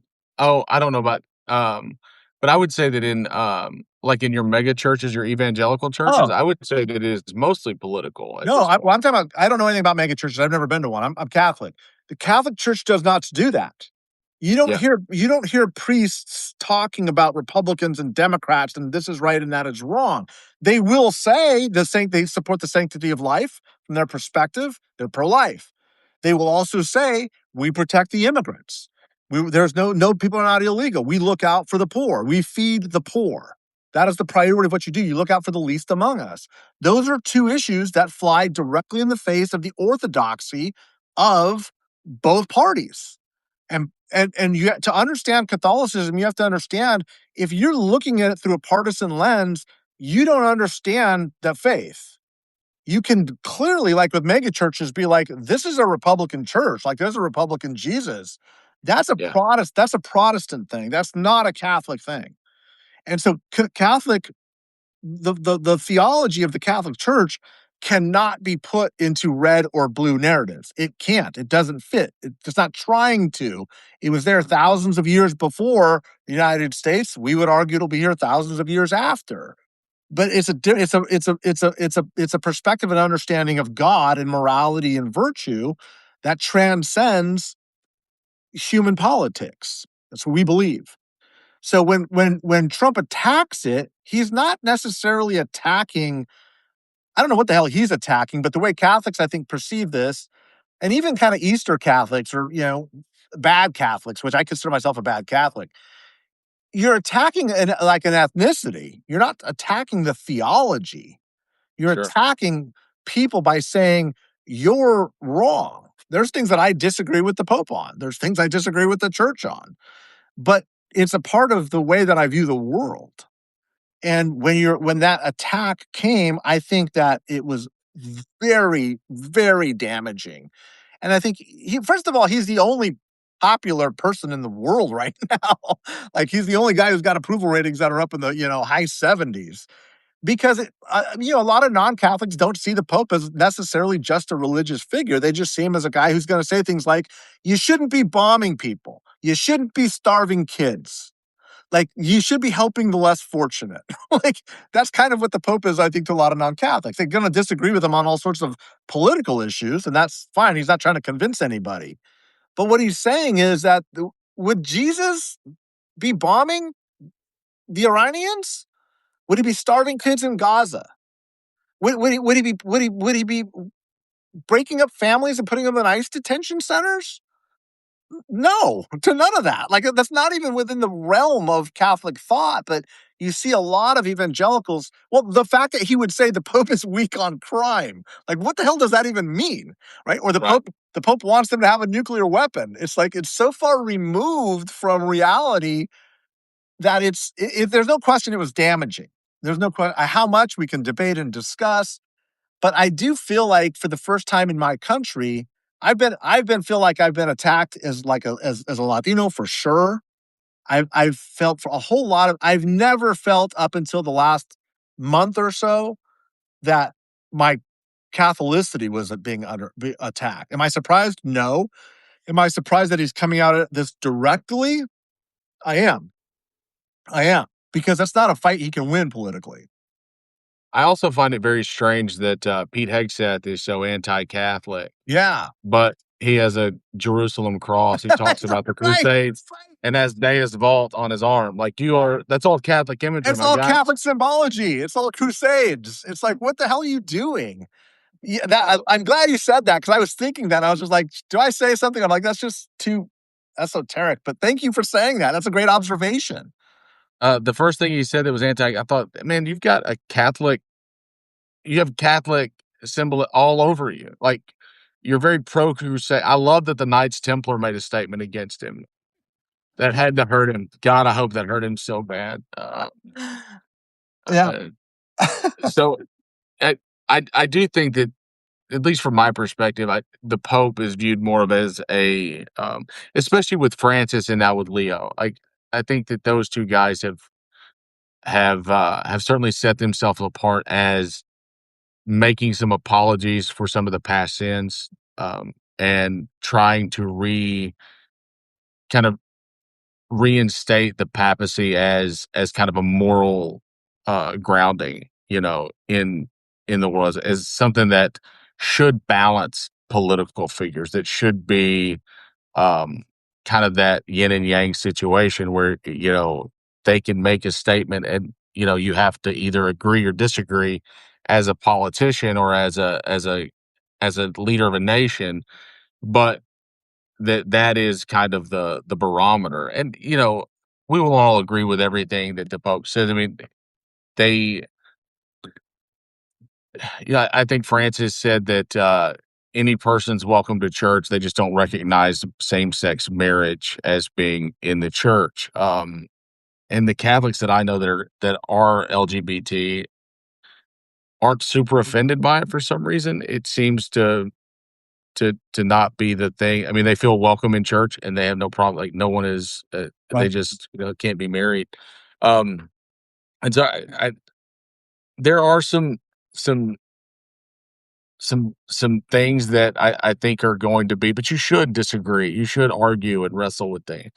I think that we have a mind to wrestle with faith because we're supposed to, and not blindly accept anything. The Pope is just a man at the end of the day. I mean, divinely, Yeah. Yeah. Yeah. Yeah. No, whatever agreed. the belief system is, but at the end of the day, still just a man. Um, so I don't know. I don't think this goes well for Trump. I don't think that there is enough people that want to add another layer of people to hate in their lives.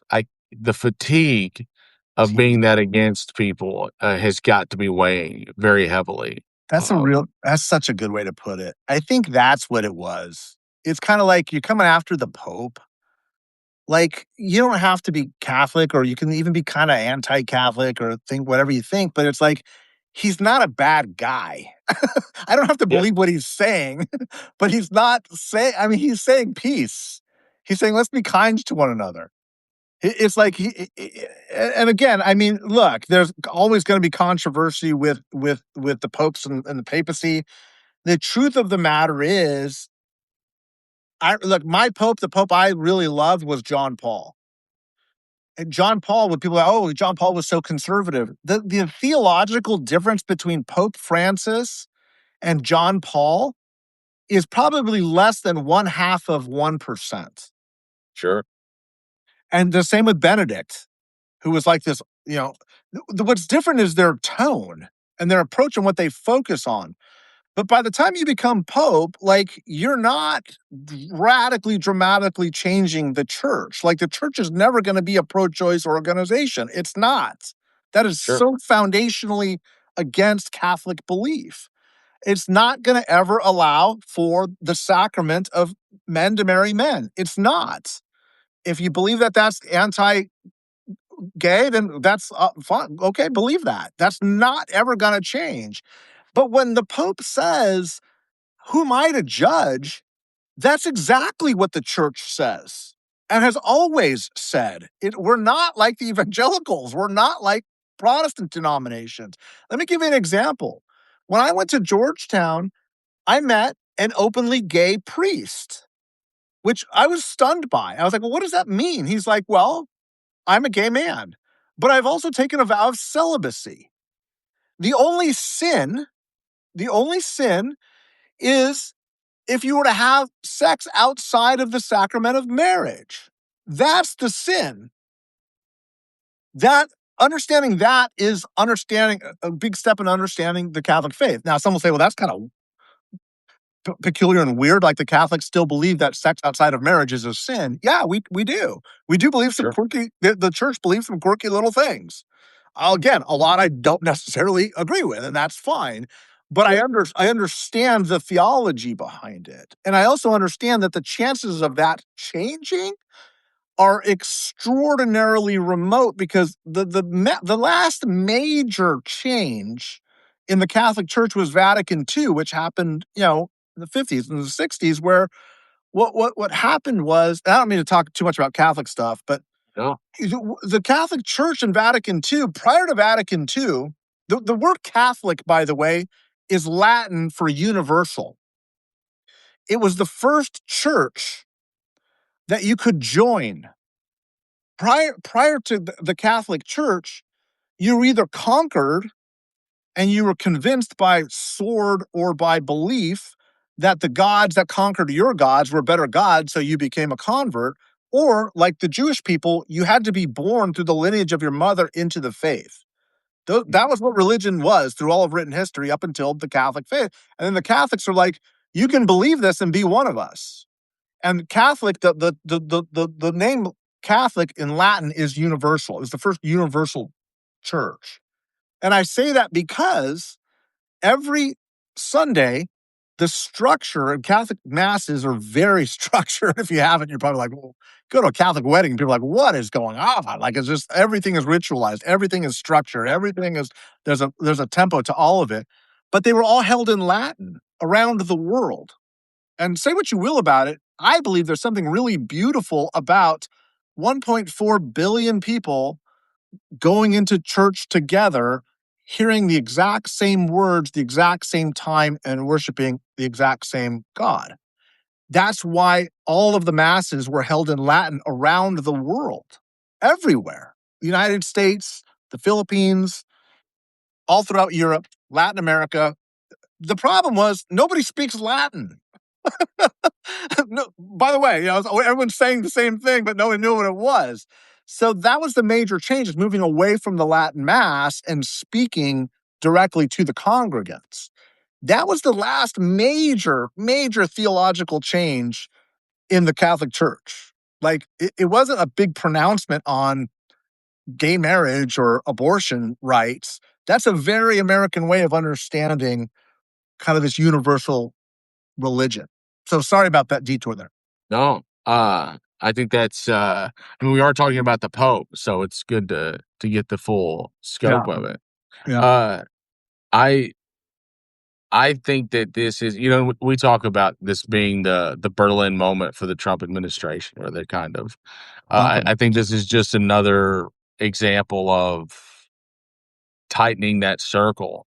Um because now you have the Pope as and I won't say an enemy. I don't think the Pope views it that way at all. I think, um, I would imagine that the Pope sees it for what it is, that this is the end of a very corrupt regime that is flailing, and it it's less and less popular as the days go by. Uh, and his, I think the Pope's approval rating is skyrocketing. It's probably the highest it's ever been amongst non-Catholics. It's wild to see how popular he is, which I think is due him. I think he's doing. I think that he was selected for a very specific purpose. Um, like, there's not a doubt in my mind that the American Pope was chosen for this particular moment. So, I mean, got to be the most popular American in the world right now. He is by far. Can I speak about that being chosen for the moment? Yeah, please. I wrote a couple of long substacks on this because when Leo, an American, Robert Prevost, was chosen to be the Pope, and it kind of came out that Francis who had a lot of influence over the conclave, by the way. Sure. The Pope has sort of infallibility. He can stack the conclave with his voters. It was pretty clear that the next Pope was going to be somebody in the Francis model. Like, we're going in this direction. We're not going to. And he says famously, in the last days of his life, pick the American. Like, he tells his cardinals, we're going to give this to the American. Vote for the American. And he knows, and the conclave is the college of cardinals that come and meet, and they nail themselves into the Sistine Chapel, and they vote. And the name conclave is conclave, which is with a nail, which is the door of the Sistine Chapel is still nailed shut, because back in the medieval days they would nail it shut and not let them out. You come out with a pope, burn the Yeah. smoke, but you're not coming out until you give us a pope. And so that's why the name conclave, it's conclave. And so the conclave, when it meets, the conclave has made these decisions before. They chose Pope Pius II during the rise of Hitler in the 30s. And Pius II, Pope Pius XII, excuse me, Pope Pius XII was the Camerlengo to the previous pope. The Camerlengo is like the chief of staff. And that means he was running the shop, basically, the politics shop. And he was also the ambassador to Germany. So the fact that they chose a former Camerlengo and the former ambassador to Germany to be a bulwark against Nazism. Now, there's a lot of history on how close he was and what he knew and when he didn't know. And that's kind of history's. I like the palace intrigue of those kind of politics in the conclave. But my point is this.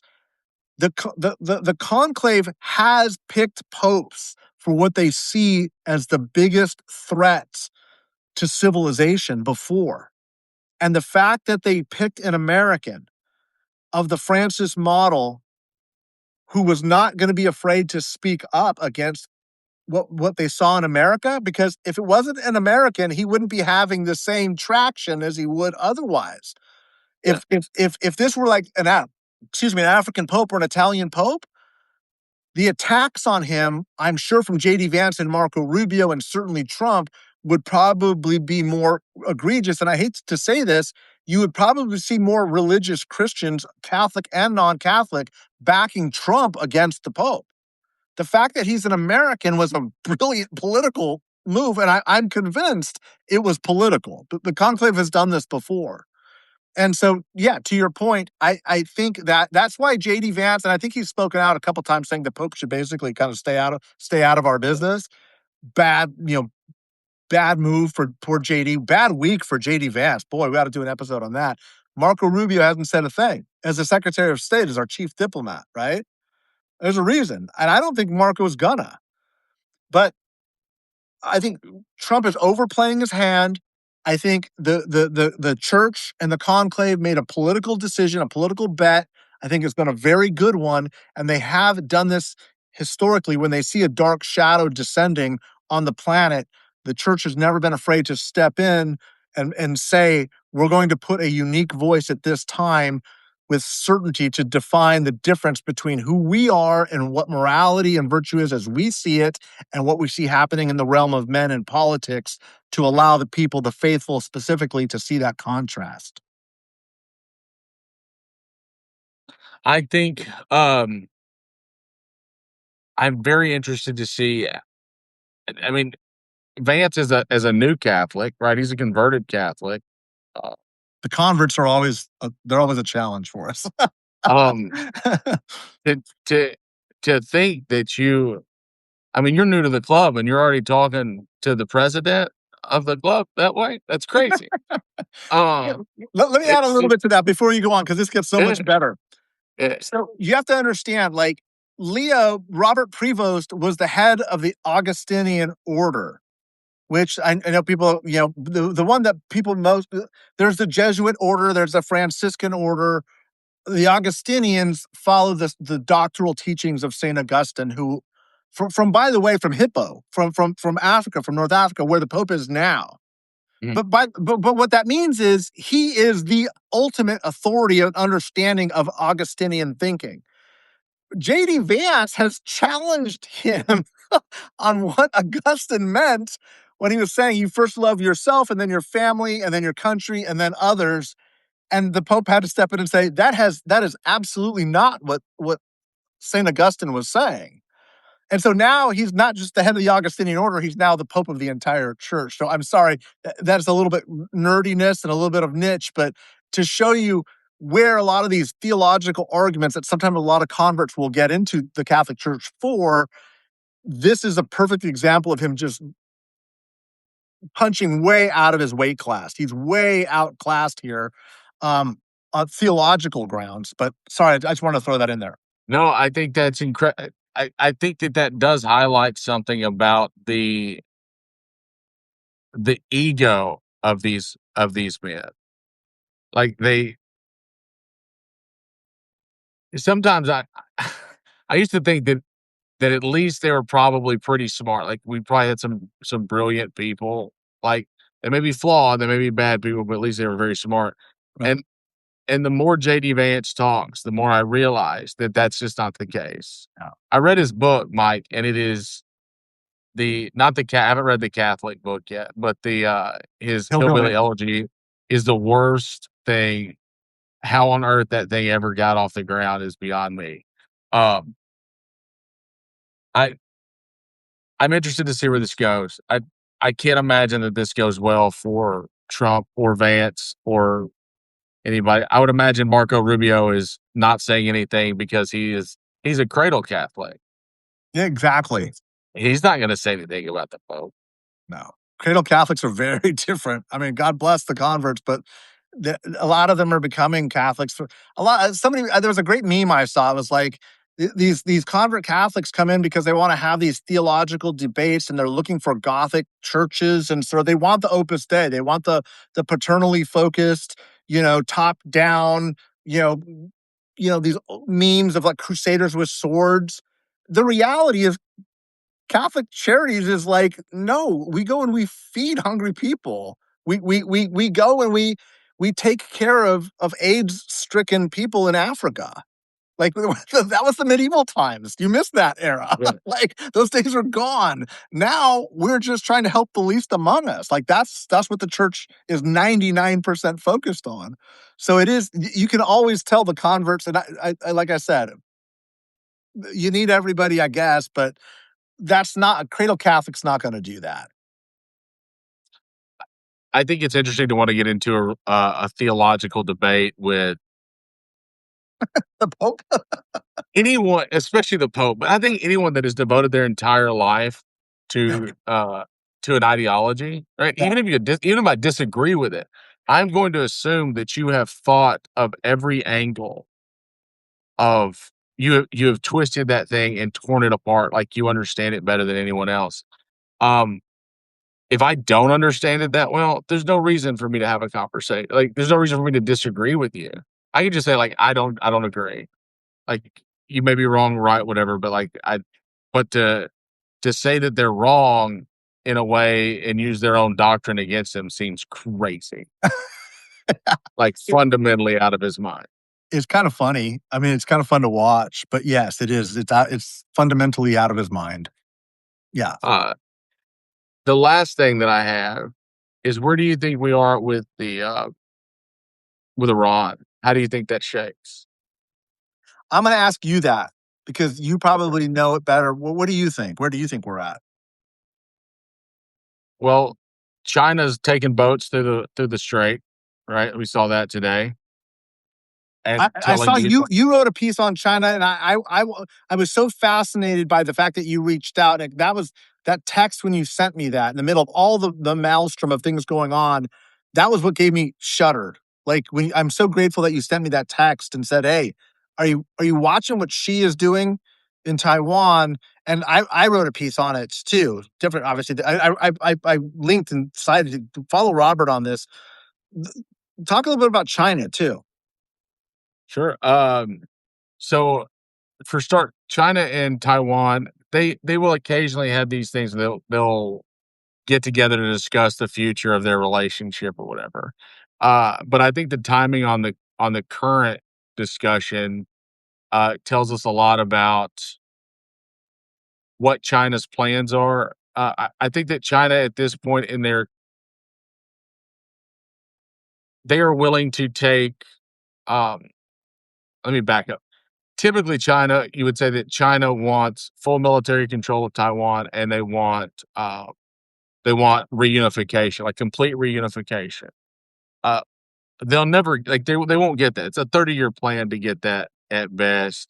Um, but what they can do is they can do what's called, we refer to it um, as breaking the first island chain, right? So you've got the Philippines, Taiwan, Japan. That's the first island chain. Uh, and so the United States essentially controls the first island chain. China can't get its navy out without the United States knowing every move that it makes. And it is bad for their national security in their mind. And so ideally, I think that China would be at a point now where they would allow Taiwan to stay independent per se, but they would want military bases and the United States out of Taiwan.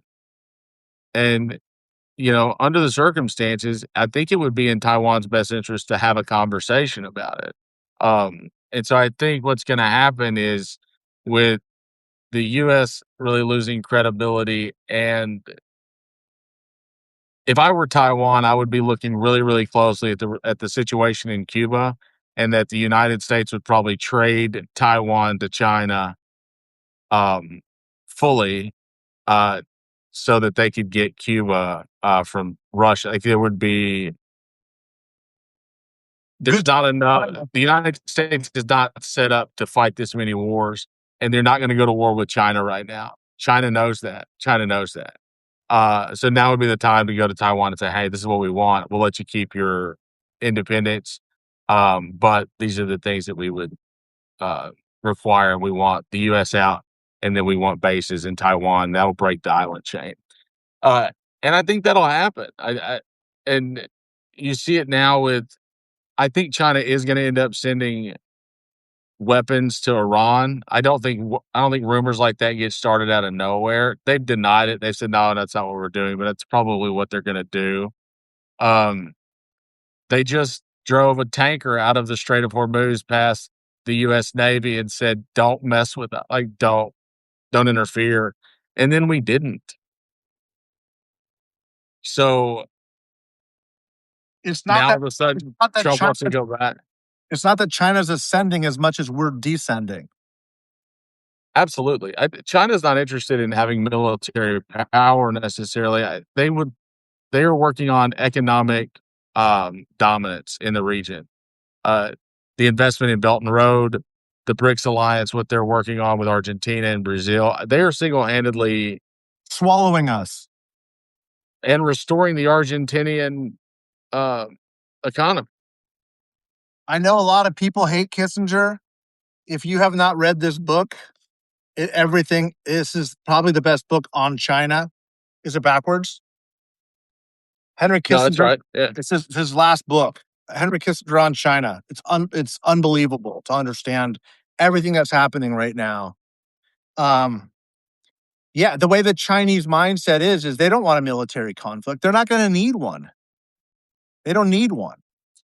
And I look, they will play to Trump's ego and tell him to build, Trump Hotel in Havana. Well, I don't know if that, it's not on the shore, but look, I think that we give up Taiwan without a shot fired, Oh, easily. There's no question about it. Uh, and we'll get Cuba, whatever that means. Great. Yeah, yeah. Super. It, and Cuba is and Russia's now saying they're going to reinforce Cuba. Like why wouldn't you? Why Trump's wouldn't overplayed his hand. He is absolutely fundamentally shown that he's one. It's not how big the stick is; it's whether or not you can swing it. And yeah, you have the best military in the world, but you don't know how to utilize it. You don't understand how it functions, and you have fired all the people that do. and we've proven Uh, it. you have an '08 from the National Guard, uh, which is just, and no disrespect to anyone's in National Guard, but a major in the National Guard that has never really seen combat. He was the civilian liaison in a war zone. Like, it's that's different than special forces. That's different than a general that's been through the ranks and has read the books and understands uh, the strategy of warfare and how it changes and why diplomacy should go first. Every time he talks about the violence of the American warfighter, I just am baffled as to how this man um, is.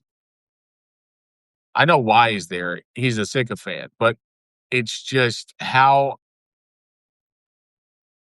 the generals that are working with him or under him have got to be beating their heads against the wall daily.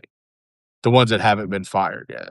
And the ones that, God bless them, have stayed because they may be the only thing between him and God knows what. And God Um, bless them, like you said. I hope those generals stay in there because they're the last ones between us and an apocalyptic scenario. and I don't know what his next move is. I've read a lot of books, so I try to understand strategy and like what might be the next thing. They're- they're going to go back to Pakistan to talk. I guess Trump has requested new conversations, but Iran isn't going to budge. Why would they? They don't have any reason to. None. Um, On and anything. unless you're going to, On anything. no, they're winning. They have the cards. Um, and I mean, and Trump doesn't have a play that doesn't affect the economy so badly that it ruins whatever. Like he's put himself in a catch-22 that he cannot get out of without just saying, all right, Which he's we're gonna do. just gonna. He'll declare victory. But I think so. here's the thing. The Iranians want money back. Like, you're gonna have to pay for what you just did. We're not gonna give it to them directly, but there's gonna be a toll on everything with an American interest going through the Strait of Hormuz to pay for it. Yeah, And $3 million a boat. That's yeah, sounds right. And I bet and China's will skate through without an issue. India's will go not. through without an issue. Anything that affects us directly or even indirectly, slap $3 million and you can go through the strait.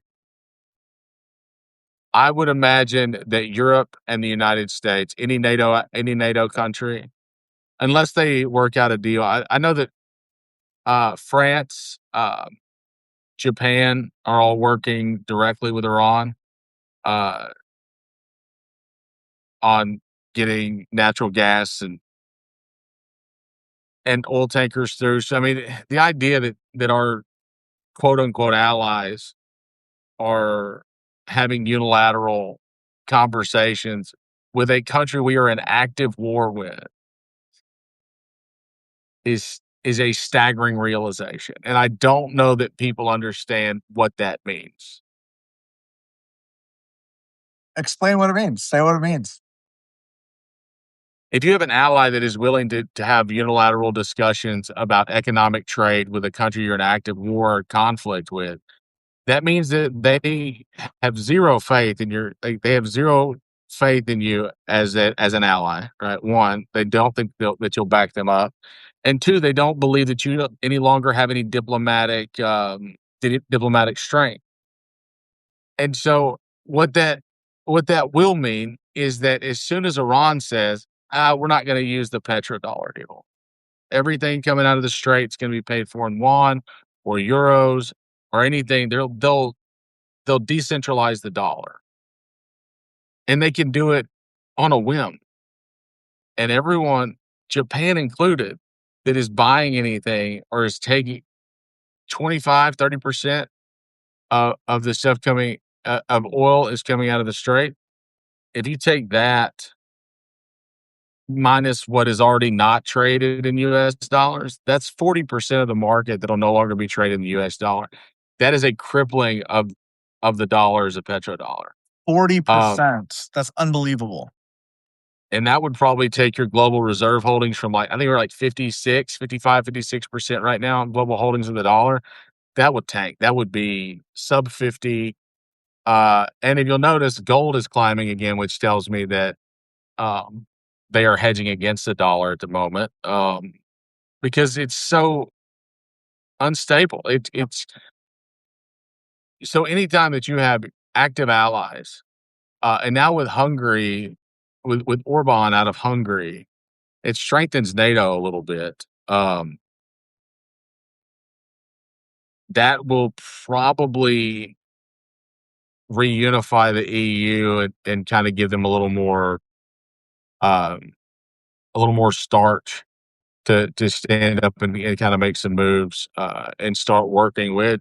I mean, probably China a lot more, and the EU will probably start making some group moves with Iran. Like I think you'll start seeing trade deals made directly with Iran with the EU. Uh, You know who's looking pretty good right now? Zelensky. I mean, We need Zelensky's drone technology. in We need you the couldn't Ukrainians for our you war efforts. you couldn't script this any better. Um, well, Trump need, let, uh, let me say it again. Let me say it again because it feels so good going out. Trump needs Ukraine to help us with his war effort. that he didn't need to. Canada's not going to buy weapons from us anymore. Why would they? Good for Canada. Good on you, Um, Canada. I said Mark Carney's is going to emerge as the Leader of the free world. leader of the free world. He's going to be the They just picked up a ton of seats, didn't they? yeah. In the Oh yeah, Canadian elections. they can move. They can do anything they want. They don't have to. They don't have to have another election until 2030. So Carney is prime minister until 2030. That's crazy. Uh, I mean, can be. I mean, they can move him. They can, but they don't have to have an election until 2030. Uh, and look, Mark is is a brilliant economist. Um, not as progressive, or not as progressive, or as I think some Canadians would like to see.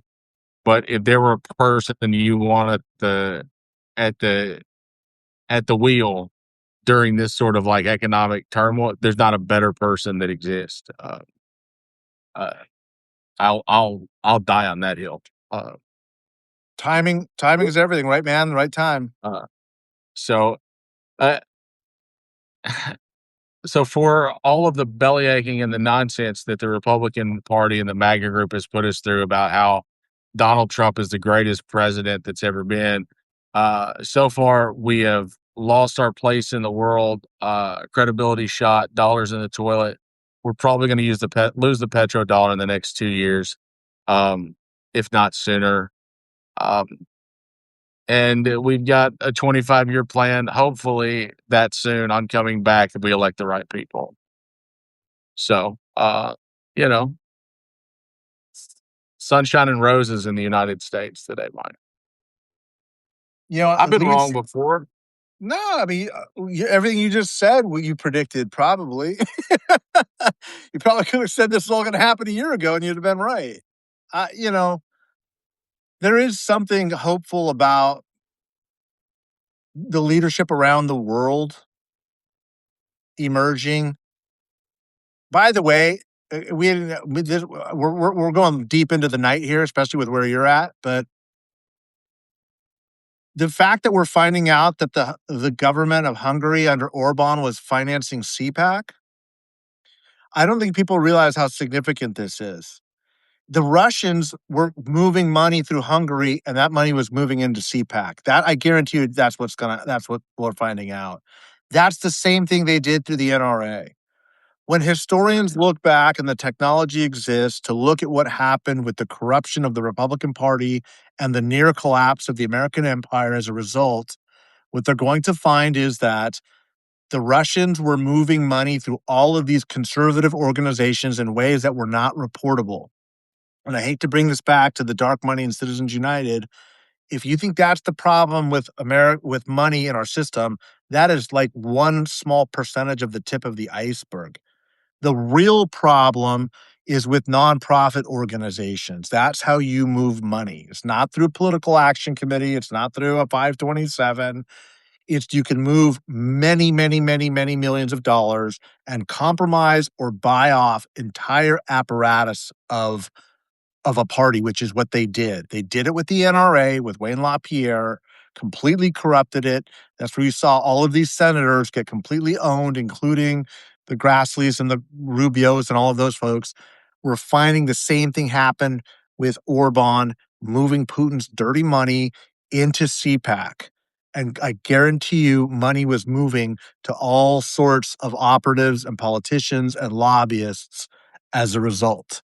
They were taking Russian money the same way the the the Tim Pools and the Benny Johnsons and the right wingers were all taking hundreds of thousands of dollars a month to spout Russian propaganda and Russian talking points. The Russians have used their money to completely buy off the infrastructure of the Republican Party. In fact, I would argue they funded it. They were the ones who were driving it as much or more than the Adelsons and the Kochs. The real big money was coming from the Russians. And they don't declare their money, by the way. Sure. There's no way Citizens United could have stopped any of this. It's not the way you corrupt the process. You do it the way they did, through undisclosed massive amounts of money using intermediaries to hide the true source of the wealth. And that is obviously what happened when this new prime minister came in and said, looks like Hungary's been financing CPAC. Well, no wonder CPAC started highlighting Viktor Orban. No wonder it becomes a model for Project 2025. They were all bought off to use these talking points that Russia was funneling, and suddenly Orban becomes this poster boy of the American right because they were the funnel for gazillions of dollars moving through right-wing nonprofits. What do you think the Russian endgame is? The collapse? Yeah, Trojan horse. Uh, Destabilizes from inside that we can't recover. Which, that's what Trump is. That's what the NRA was. That's what CPAC is. That's what the right-wing podcast manosphere was. You and I were having talks, I think, about the podcasters on the right and the left. Like I was saying, the left's problem is they had all of these organic podcasters come up, then they get bought off and paid off by left-wing causes. That is absolutely happening in a frightening way, by the way. On the right, they created them with this money. These people came out of nowhere and they built these paid infrastructures. Who was Tim Pool before Russian money? There's nothing. Nobody. Nothing. Yeah. There's And nobody. and none of these guys are brilliant political minds. They aren't Greed. having the and I'm not saying that I'm brilliant. I just say they aren't having democratic debates about what are the original founding ideals. They are just spouting. They're attacking nonprofits. Yeah, they're creating division and they're propping up Donald Trump no matter what. That's why if you go on an X or if you go on most of these social media, and now they're buying, Trump is giving away each media enterprise to his oligarch buddies. You know, give yeah, we're gonna survive this, guys. We are, but we're gonna be very profoundly damaged. But we can absolutely, if our character holds enough to win, which we will, that's enough to build the next American, generation. That's the hope for the moment. We're going to. We will win this. We're winning right now, but we've lost a lot in the process. I think I think Orban's loss in Hungary was probably one of the better signs that this could be overcome. I do worry though that another Orban knowing what we know now about the CPAC stuff, another Orban administration probably would have been enough to push it over, uh, or at least keep us stagnant enough to push us the next time. Uh, so, what are the guardrails? What do we do next? How do you? It's very hard in the technology age because a lot of the stuff isn't reported. Like I said, the whole premise of Citizens United is that corporations can move dark money into these paid for by Americans for kittens and rainbows. The real bad players aren't reporting their money. Like, you're focusing on the wrong space. The bad money is moving through nonprofits that are not disclosed or on digital. Like, how many of these influencers, and I could name 5 or 6 of them that everybody on this channel is following, that are all paid by interest groups on the right or the left. They're all getting money, all of them. So what you're hearing from these big, the top 10 podcasters and Substackers and, Twitter people on the left, they're all getting money, lots of money from different interest groups, and they're not disclosing them. It doesn't say on the bottom, paid for by, blah, blah, blah, blah, blah. No, they just act like these are their opinions. And they're paid for. They're paid. It's what the right wing has been doing, and the left is literally trying to catch up with that model by doing the same thing. So until you require some sort of a disclosure, but how do you put a disclosure on a tweet? There aren't enough characters, right? How do you require it? And then how do you track it down, especially when this money's coming from nefarious sources to begin with? The only Um, you know, the only people that are playing by the games are people that are like corporations don't do that. there's a comedian, I can't remember who it is off the top of my head, and somebody in the chat will know. He said that he thought at one time that politicians and probably podcasters and whatever should do this now, should have like NASCAR jackets Yeah. where you have to put your sponsors on there and wear it Mhm. around, so that everybody knows uh, that you're, sponsored by Hardee's or APAC or whatever. Gotta put it on there. We I we that was a proposal by a gubernatorial candidate here in California, is that all the legislators had to wear on their jackets on the floor, men and women, their top 5 contributors. I think it's a great idea. I would vote for that. Uh, I I do understand that there's a certain amount of money that's required to run an election. Like that, there's I don't know if there should be like New York City where there's a cap on it, like you only raise so much, and after that, like um, I don't know how you fix it outside of just uh, reversing Citizens United. Uh, but I think disclosure is probably a good way to start. If you don't, um, it has to be transparent. Like it can't be shells on shells on shells on shells of corporations. Like we want to know uh, where the origination point is. I think that would just make it so difficult for people to take bad money that they would just opt out. Yeah. And also, if being a politician weren't so damn lucrative, if people didn't go into office and come out multimillionaires, it would be a lot. You would just have Model UN kids that wanted to get into politics because they thought it was interesting, kind Right. of thing. I don't know. Uh, I don't know where we go. I, I, I, I do. I think that the stuff that's coming out that makes it harder to the CPAC information about that money coming through Hungary will hopefully provide an off ramp for people to say, "Oh shit, like I really was duped by a Russian op." Uh, because you can't say this is the stuff you believe anymore. I mean, this is obviously propagandist. Didn't stop him with the NRA, didn't stop him with Tim Pool and Benny Johnson. It's I all guess Russian that's money. All Russian money. uh, uh, I keep having hope for these people. I love that you have hope. That's why I love you. You give Uh, me hope. But there's a I mean, it's a sobering moment, right? This is a dark moment, but you've got to be hopeful. There's a lots to be hopeful about, and like I said, the victory in Hungary is a big one. The mood of the electorate in the United States is a big sign. The senility of the president of the United States, unfortunately, because of the awesome power he has, is frightening, but it's also hopeful. Like time change is coming. Mark Carney, like he's voiced, this is happening. It is happening, but it's not happening. The fact that it got to the point where it had to happen is what's horrifying. But these will be moments for self reflection and rebuilding from the aftermath of this. And I just hope we learn the right lessons. Our history tells us that we do, but just at a much slower pace than we should. I will say this, if this gives people any hope whatsoever.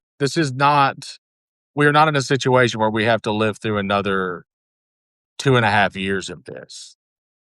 This doesn't see the end of the term. I mean, so there is that. I mean, I don't I don't think it makes it out of the first of the year, to be honest. I think there are drastic changes and policy decisions that are going to be made after the midterm and after there's some changes made in Congress. But then I think that there'll have to be some leadership changes because there are people that have ambition beyond Trump that want their chance, uh, and might, by the grace of God, do the right thing. Um, I won't agree with all their policies, but if they'll start rolling back some of this nonsense for the next couple of years, I think that we can find a way forward. I think we're generationally damaged from an alliance perspective. You don't shift allyship.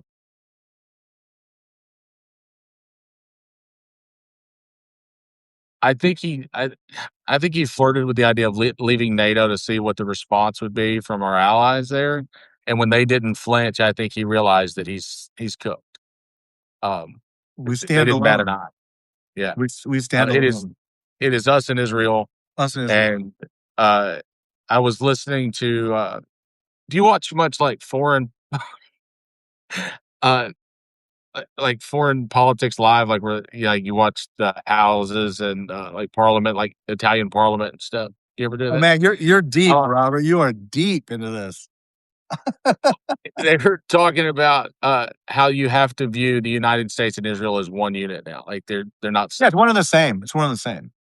and that Netanyahu was mentioned the other day that he's briefed several times a day on the United States uh,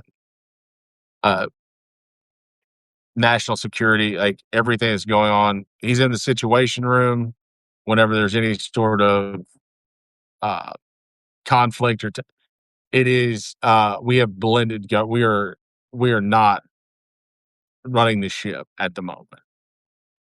And so if nothing else, if we can cut off that limb and start trying to move forward, I think we are in better shape. But uh I do think that the Pope being at the Vatican and what he's been saying is a reason why the Prime Minister of Italy decided to no longer to pause all funding to Israel. That happened yesterday. So Pope said that? no, the Pope, the Prime Minister of Italy said Oh yeah. she's a right winger, Yeah. Yeah. that they were going to pause. But I think the Pope and his kind She of she defended condemnation she of defended the Pope. She called Trump yeah, out. yeah, Yeah. which is I think it's some moves in the right direction. Yeah. Um, Yeah. so Yeah, with the exception of Millet, a lot of these guys they're on the run. They're losing. And we propped up Millet's economy with a few 10 bills. did you see the last thing I'll say before I let you get off the? I know that it's getting late for you too. Probably was it almost 10 o'clock there? It's almost 10. Um, Yeah. did you see where we didn't get any oil in the Venezuela deal? We got $10 million worth of oil and we seized it illegally, says Maduro's replacement, Rodriguez, and that we spent $27 million holding it offshore, Of course we did. and that we are no longer have access to any of the oil in Venezuela. And Like they're not. we don't even crime well. I mean, I think that I think that they are a little more friendly maybe with the Trump administration than Maduro, but not very much. It doesn't seem like, and I I can't imagine. Um, I'm going to dig into that very very deeply in the next couple hours Okay. because that seems very strange that I haven't heard more on that. Okay. And I And mean, by the that's way, coming out of yeah. what's that? Well, I was gonna say, by the way, we're gonna be back on Thursday. Yeah. We're doing Tuesdays and Thursdays. So you look into Venezuelan Maduro. I want you to find the governor of Kentucky who was talking about property. I'm gonna do a little bit of try to do a little research on Locke, but I think we solved that riddle. I probably talked too much about Catholicism in this episode. No We such talked thing. we talked we talked a lot about the California governor's race and the forum today, which was fascinating. We covered a lot of ground tonight, brother. Almost 3 hours worth. Oof, oof. Yeah, and I'm sure for those of you, and the group keeps growing bigger, so people must be enjoying it. So thanks everybody for joining. Yeah. We're not going to run out of things to talk about. Robert and I never do. We'll have another conversation like this on Thursday. Yeah, I look forward to it. I don't get to stretch my legs in these kind of conversations as often as I'd like, so I really look forward to it, as it turns out. So, yeah, thanks so much, man. All I right, brother. will, Great to see you, man. Always. we'll be in touch. I'll see Take you care, guys. Thursday. Talk to you, I'm sure, before. Good night, guys. All right, night.